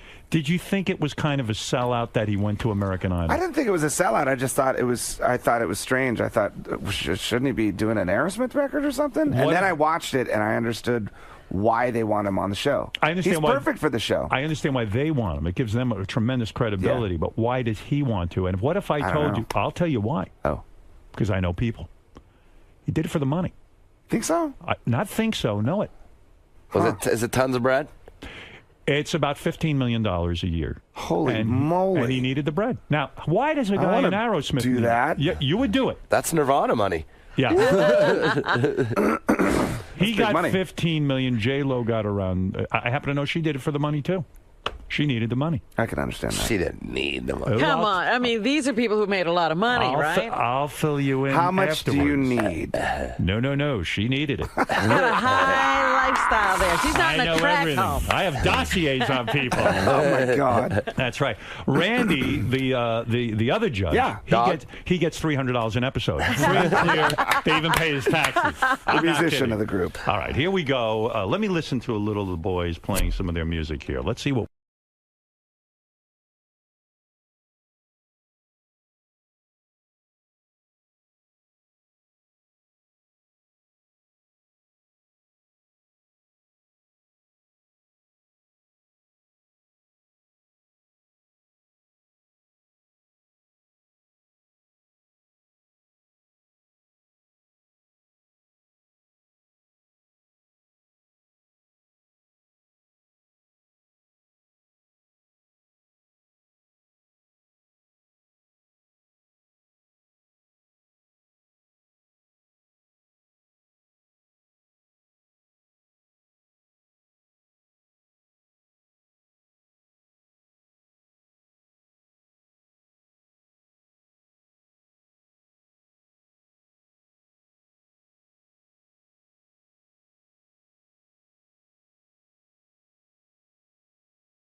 winner. Thank you. Cool. You're onto something with that one. That's I like our first single. Now, when you say a single, where the hell do you go to play this? All the rock stations are almost gone. You got KROQ in Los Angeles. We'll play it. I don't even know in New York if there's a rock station left. Is there? There's only classic rock. I don't really know how it works anymore, but I know that like DC lost HFS. Yeah, it's almost like, why even bother putting out a single? Isn't there an alternative station? Satellite, I guess. Satellite. You know, Well, we'll play it. We have 50 stations that'll play it. Yeah. Yeah, absolutely. Real quick, couple of questions, and then I'll let you guys out of here, and you can go back to your kids. Joe, go ahead. You're on the air. Hey, Howard, how you doing? Is that Dave? What's up, Joe? It's Dave and Taylor. I got to just Taylor. I just wanted to tell Dave, man, that on that Paul McCartney tribute, you fucking smoked the house. You were like the Why are you laughing when he says that? That's true. I happen to see it. Because he said, you fucking smoked the house. Well, you did smoke it. Thanks. That's why I'm laughing. Was that a thrill for you? I mean, I love. Is that fun? Are the Beatles your inspiration? Were they the reason? They were the first band I ever really loved. You didn't appear to be nervous at all playing in front of that crowd. Paul McCartney. The Kennedy Center thing? Obama, the whole thing. You didn't. You just get out there and you do it. Were you? No, I'm pretty nervous. You were? I always get nervous. How does that manifest? like that ass kicking, that was fucking incredible. How does that Thanks, Joe. How does Thank you, Joe. How does that nervousness manifest itself? Well, like, did you see on SNL? Right. See how I was spazzing out so hard, I was snapping my neck around. No, you were comfortable because you were with Foo Fighters. You were with the band. Yeah, but it's still kind of nerve-wracking to do things like that. Oh, yeah, it's but scary. to do like, is it? You still get nervous about that? Even Saturday Night Live? Really? It's the worst. That's the one that you get most nervous about. See, people are shocked to hear that. Like when I go on Letterman, the reason I don't do it, I do it like every 5 years. Do you get nervous? I hate it. It's not nerves. It's just I put a lot into it, and I want it to go off properly. You can't relax. I don't relax, and it ruins my week. It ruins the whole fucking week. If I could just go on. No, when they tell us, okay, you guys got SNL, and that's 2-3 months from now. I'm just nervous every for 3 day. And when you months. think about it, like your balls shift and your asshole goes. I never thought that of you guys. You think musicians have the song to hang on to. Yeah. I'm like, you guys have done it a million times, and what's the but difference? if we fuck that song up on SNL live in front of everybody, you're right. An Ashley moment, or like I faint and fall on my face. Well, you're right. If you trip, it's going to be all over the news. And not only that, if they fuck up the sound. Because you guys don't lip sync, because you actually play live, I noticed the sound was very good on Saturday Night Live this week. A lot of times I've seen guys get screwed. Yeah. Paul McCartney got screwed. Remember that? Did he? Yeah. We got a guy named JC that works for us, and he's sort of like the Obi-Wan Kenobi of our whole scene, and he goes in there and he sits in there with the sound guys and the camera guys. He's worth his weight in gold because Yes. that can really screw you up. All right, take one more. Wait a minute. I want to know what Taylor's spitting. I'm dipping. Oh, are you do chew? God. Yeah, I quit smoking. But that chew, though, will give you a mouth cancer. Well, I know. I'm tapering. This is a tapering off kind of thing? It's better than smoking. No kidding. You like that tape? Man, that's hardcore. It's fucking gross. It's the Dave, grossest you don't thing chew, in the do world. you? No. You love him because he does all the wrong things. He does all the things that I shouldn't be doing. Right. You admire him I because watch. You're so under control, no drugs, no this, no that. He does everything, and you admire it. You want, and I just sit and laugh. You live vicariously What a through dumb him. shit. Is he your Joe Perry in a sense? Because I noticed Steven Tyler, when he performs, he has one. Joe and him, they look cool together. I see you like the way you like his whole he and aura. I are definitely best friends and have a good connection musically. And you know, when we're on stage, I probably spend most of the time focused on Taylor. And, you know, because he has the look, right? When we met, he has the look. He does. He just loves looking at me. He takes his shirt off and he's got literally when we met. You know what? He has a man crush on you, and I don't give a fuck what anyone says. Am I right or am I wrong? It's back and forth. When we met, you guys ever touch each other's penises? No, just that one time. Take it easy. Is it a bromance? You guys have a bromance, right? The day we met, it was like long lost brothers. Right. It really was. You know, right away. People don't like to admit this, but a band, a lot of it has to do with look. And I don't give a fuck that you were in Nirvana. Because he picked him because of his looks. No, listen, he's a dynamite drummer. I mean, you can really. Okay. I mean, I've watched you. You're fantastic, and you. Thanks, but yes, Dave has a crush on Taylor. He does. Listen, if I had to date a man, it would be either one of these two guys. Why not? I like it. It's about the look. You still have to look cool when you're up on stage. Well, he's got a nice personality, too. But you have to have a cool, youthful look. Like, I was looking at Dave on TV. You got the long hair, but it's still dark. You don't have any gray. You know, you look youthful. You have to, you know? Thanks. That's it. Which one of these two guys would you fuck, Robin? Oh, my God. Would you Here fuck we go. Dave or Taylor? I'm based I'll on... fuck both of them. Good for you. That's going to be quite a night. One last question. That's going to be quite a night. Maybe we could touch penises. We've never done it before. I mean, it's going to get weird. Yeah. You guys ever see each other naked? Oh, I don't know. Maybe. I don't know. No, all right. Wally, go ahead. You have the last word, and then I'm going to let the boys out of here. Oh, hey, now it's thanks for taking my call, Howard. These guys are my Beatles, but I just want to know, on the Stern Show Shuffle, they had Courtney Love, that Hall on there talking shit that Dave wrote that song Hero about Kurt, and I heard... the song Hero was about Kurt? No, not really. Who was it about? Who was my hero? I sort of wrote that song about... Great song. About this friend of mine, this guy Pete Stahl. Pete Stahl? Yeah, Pete Stahl. What is Pete I was in a Stahl? band with him years ago. He was this dude that, like, basically, he was my mentor. When I first dropped out of high school, I joined his band, and he taught me how to make it on the road. What is... I'm not following that. What is Pete Stahl? Pete. His name's Pete. Oh, Pete Stahl. Oh, my goodness. I thought it was a disease. Some guy you had Pete Stahl. Something you get on your feet. He was your hero because he showed you the ropes. Yeah, he's just like a good dude, you know. Whenever I hear that song, I think about my dad. Really? Yeah. Good. There goes your hero. Because that's what. Because I think about when it's not that when I was a little boy, I worshipped him because he was my dad, and there goes my. I get emotional thinking about it. All right. I'm going to pass off. I'm going to go on. Don't ever sing that song around me. Make me look like a big pussy. Don't cry. I don't want to see Howard Stern cry. Very fucking much.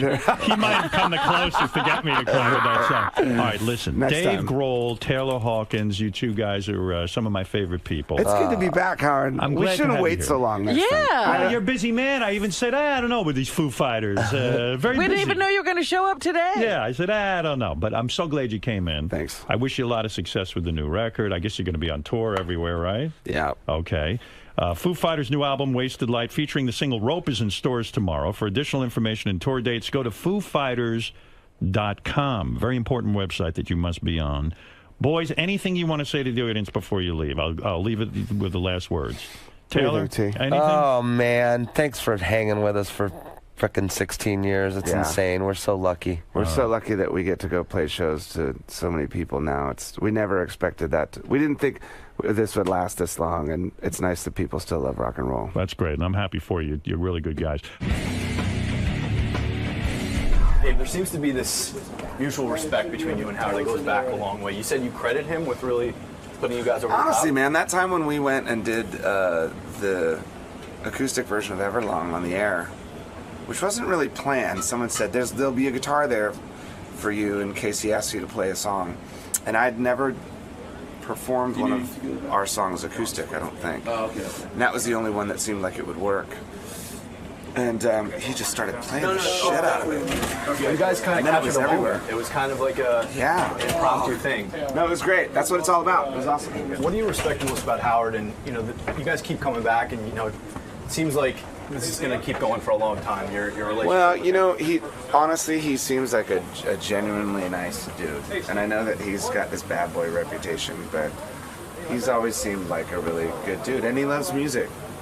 Plus, he did it his way. Yeah. Like, he does a lot of integrity. every single thing his way. He did not fucking back down ever. When you watch that movie, I love that movie. Yeah. Private Parts. He just did it his way. Well, it's sort of like you guys have learned to say, like you were saying just earlier, fuck you to some of the people trying to make you do all these appearances and do all things. You're doing it on your own terms. Yeah, I think he's done the same thing. Yeah. So fuck you. Good luck, guys. Bye.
Hey, I'm David Arquette. I'm here on Howard TV. I'm going to be here for the next 3 days in studio, behind the scenes. Give you a glimpse, me a glimpse of the inner workings of the Howard Stern Show. Check out Ronnie's fabulous mustache. Fucking mustaches. Kicking ass. You see that thing? You're loving it. It's handlebar. I mean, fucking hell. You guys should be riding around the halls in a Harley Davidson. What the fuck's he doing? He's reinvented himself. You can't wear a himself. suit with a mustache like that. I learned that the hard way. All right, man. That's nothing. Nothing, Ronnie. I didn't do. You came in to pick on me? No, Nice. No, Ronnie. What do you say? What do you say? I'm just glad there's not a tie. No, I don't wear a tie. Oh, good. Good. I mean, I wear a tie. I love a tie, but Do you really? you can't with the mustache. You can't wear the mustache is fucking epic. You know, I just got done with screaming living with that mustache. I know what goes into a good mustache. So yeah, I'll be here. I'm really excited to be on the fucking show, and thanks. I'd like to thank Howard for letting me sit in for more than just one day, so it wouldn't just be an interview, that I can really sort of be part of the game. It's going to be a good week. I feel so. I feel it's going to be an awesome week. Hey, Tomorrow. what's up, man? What's up, How long dude? have you been here? I just got here. Hey, hang tight. Let me let him know that you're here. That was my booey. You guys probably know that, though. Hey, by the way, my man, David Arquette, is here. He's going to be sitting in all week. Is he the announcer or is he our intern? He's our intern. Right. Yeah, but he doesn't do anything intern-wise. We never even send him out for coffee. He says you could. Eh. But, he might never come back. How would he know how to get coffee? Seems demeaning. He has a film career. I'm not Well, gonna, that's true. I think it's a bit of a joke. We should make him the announcer when George isn't here. Okay. Let's see. Willie, does he have an announcer voice? No. Why? Yeah, no announcing for him. Do you want him in now? Or do you want to wait for a break? Because even I said to David, I don't even know where. He goes, am I sitting on the couch to get interviewed first, or am I just going straight to the back? No, he's going in the back. But he's not the announcer. Who is he? What is he? He's a guest. He's not a guest. He's not really an intern because he's in here the whole time. I don't want the pressure of him being a guest. Then I have to talk to him the whole time. We always say, he's sitting in, which means he's hanging in the back and just he's Okay, so is he like some of the comedians who come in sometimes and just sit in? No, he needs a role. Should we let him announce? Should we call him an announcer? But that's George's role. Yeah, and we don't have anything written for him. Unless you want to take George's lines. All right, but I'll worry about it. But we've had other interns. But they sat in the back. That's right. Oh. Let's see. Anyway, don't worry about it. I'll have him in. Well, I'll take a break and then I'll let him get set up, I guess. What is he setting up? No, I'll get set up. Nothing, actually. If David wants to come in and sit down, he can. By the way, Phil Donahue said it years ago. The boys are beating up the girls. Every story in the paper today is about some dude either killing a chick or beating the shit out of her. So nothing's changed. Donahue said that years and years and 20 years ago. Nothing's changed. The only guy who actually is fucking normal is David Arquette. Because, his wife's putting him through the ringer, even though he says they're best friends. And he doesn't get violent. He just, he accepts it. He talks. He's a good man. He deals. He drinks and he went to rehab and he straightened him shit out. That's it. That's my hero. Right there. David Arquette. Bring that guy in. Where's my announcer or whatever he is? Bring that no-label guy in. Bring that guy in who we don't know why he's here. David out promoting Scream 4 like a maniac. And I don't know. Is he going to be here every day? How can he be promoting when he's here every day? He's here every day. Oh, straight to the back. Get the back. Oh. Well, don't you think you should go to the back? What's up, fellas? Right here. What's up, man? Good to see you. Good to see you. Did you just red-eye it? I just red-eyed in, man. Look at you. You're like you're red-eyeing from the close. Hey! What'd you lose weight? I lost some weight, man. You look handsome. Thanks, bro. Don't get any thinner than this, though. No, sir. Let me see where Do we have to send you back for anorexia? What's going on? Let me see where your mic is. What mic is he on? Is that the Artie mic? You know what? What are you doing? He's on George's mic. George's mic. Well, why don't you put him on Artie's mic? Let him sit there. Sweet. Okay, so he sits there. There I am. Yeah, good. That's easier for me. How are you, pal? Hey, man. So great to see you. Great to see you, too. Look at you. You look younger each time. I'm fucking handsome, right? You are fucking gorgeous. Yeah. What, how much weight did you lose?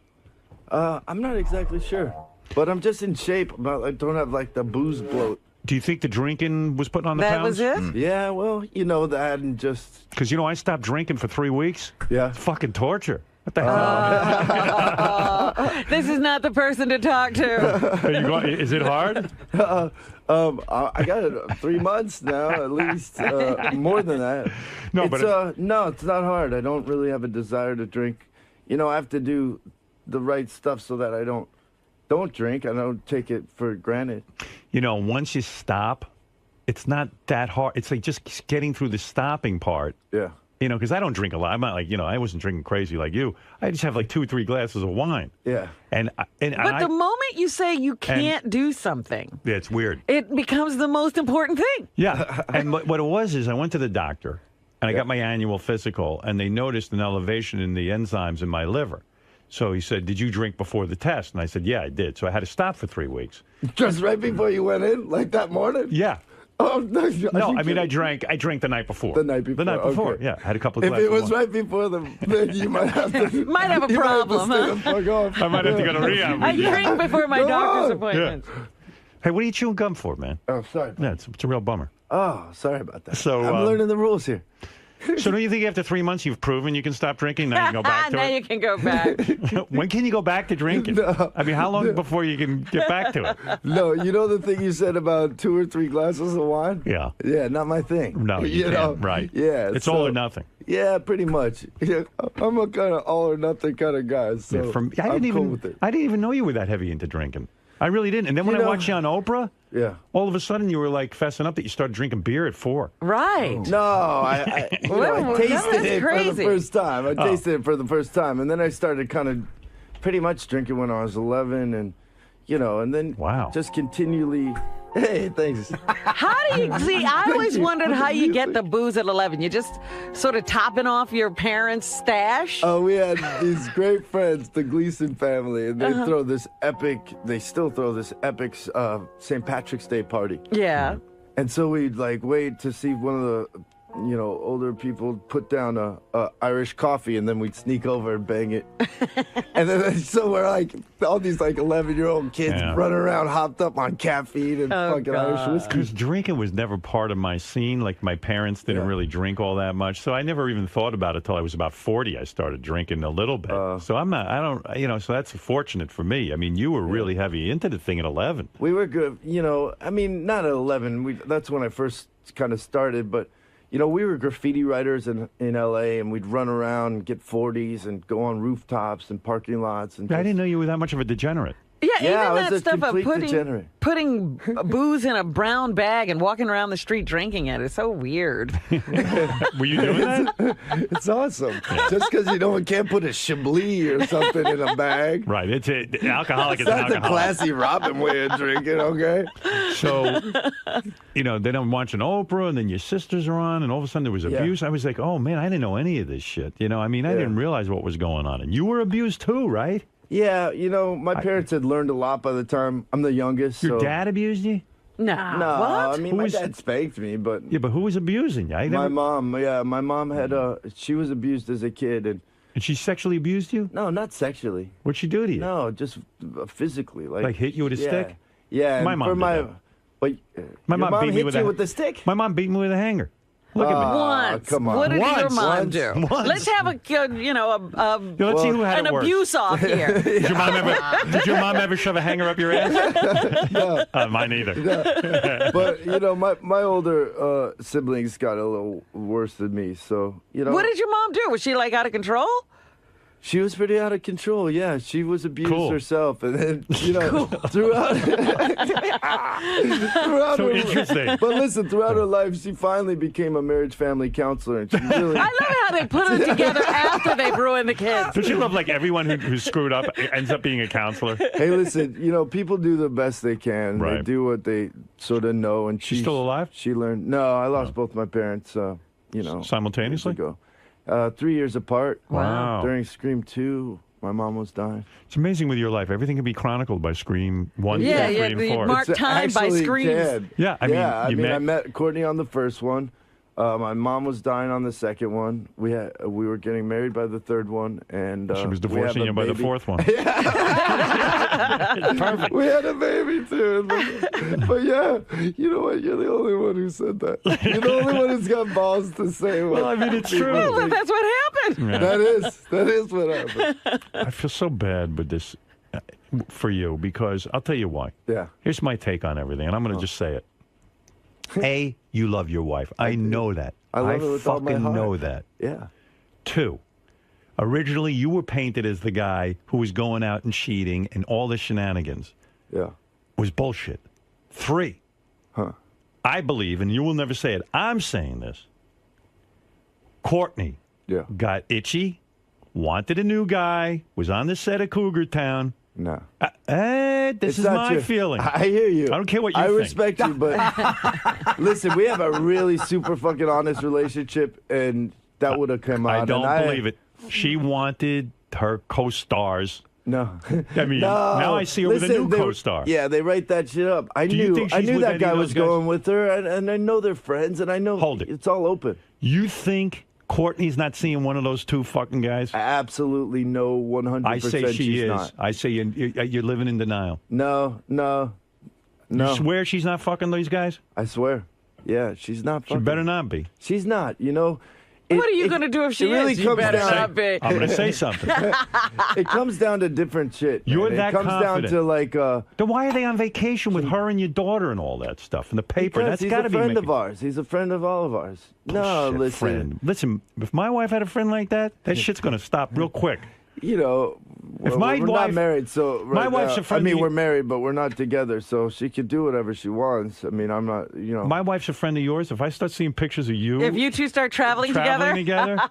Bullshit. I'm not letting that go down. And if it goes down, I'm like, see ya. Fucking, I'm going to go out and fuck.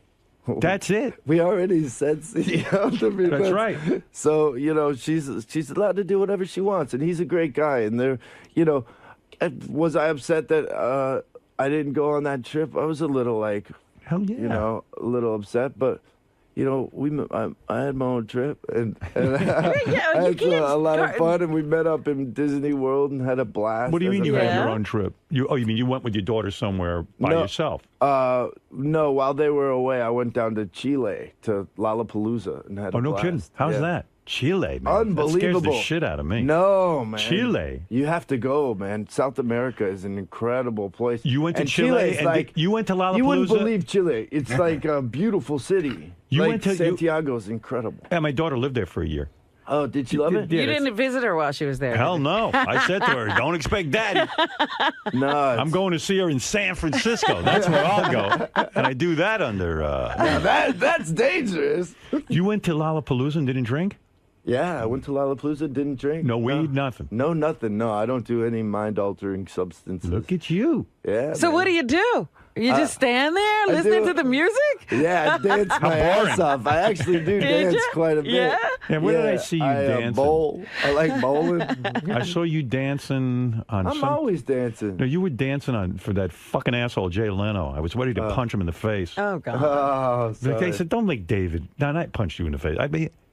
I'm not ready to punch anyone in the face because I'll get hit and I'll go down. But, I mean, no, I was glad you're on Jay Leno and everything, but then he's hugging you and congratulating you for being, sober. And I was just like, don't be so condescending.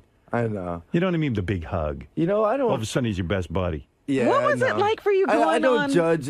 Yeah. I'm trying really not to judge anybody, and just people are people. I'm judging everyone for you. But wait a minute. I got to know, because it was... David had to do the thing you do in show business. He had to go to Oprah.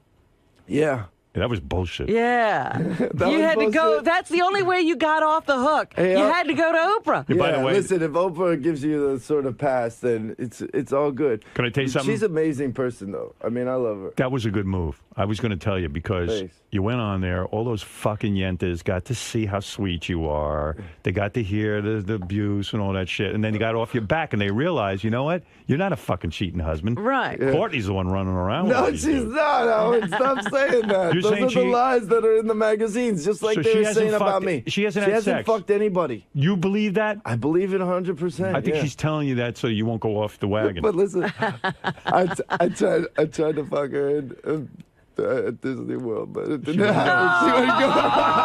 Isn't that weird that you couldn't fuck your own wife? Oh, I see. You guys. Oh, that's something I probably should have. Here we go. You're going to have to go back on over. Go back over. So what happened? After she was with Coco down somewhere, she met you at Disneyland.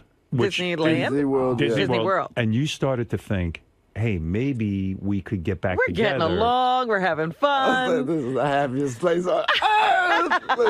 Let's make it happier. So you started to think, hey, this is good. We're back together as a family. I could seal the deal here. If I could just fuck Courtney, maybe she'll remember how good sex was between us. I mean, I love her with all my heart. How far did you get with her? Just kiss? A little bit, yeah. And she went for that? It was like we were like. And what was she like? Oh, gross. I don't want to kiss you. 8th graders, 4th, 7th graders. How'd you put it to her? Like, honey, I think we should, we slept together all those years. Why can't we just sleep together? I know. You'd think there'd be some What's the big deal? Yeah. Wives with benefits. I mean, I fucked you a million times. I mean, what's the big deal? And it'll make Coco happy. We'll all be in bed together. It'll be nice. I know. So she would have none of it. No, I mean, she's a special person. She's really like, she's trying to figure herself out. I'm trying to figure myself out. It's I'll actually a real deal. She should be with you. What's so complicated? What's so complicated? Yeah. It comes down to compatibility and happiness. And, you have to be happy. You have to be compatible. I'm a complex person. I'm pretty intense and and as she is. And we're both, very different people. But we love each other with all our heart. Why do you keep saying that? We love each other. If she loved you, she would have fucked you in Disneyland. No, it's beyond that. I mean, in my world, yeah. You love her. She's not loving you. Well, no, we love each other. No, she's too critical of you. She's like, David's a little boy. David acts like a little boy. Yeah, that's who you married. He likes that. He's childlike, but it's beautiful. Yeah, she loves that about me, but it might not be the right, partner for her. And I'm like, right. I get it. You're very cool about that. Listen, I've been through the ringer, so I don't. Oprah taught you. So when you were at Disney World, she couldn't give you like a hand job just to get you off her back?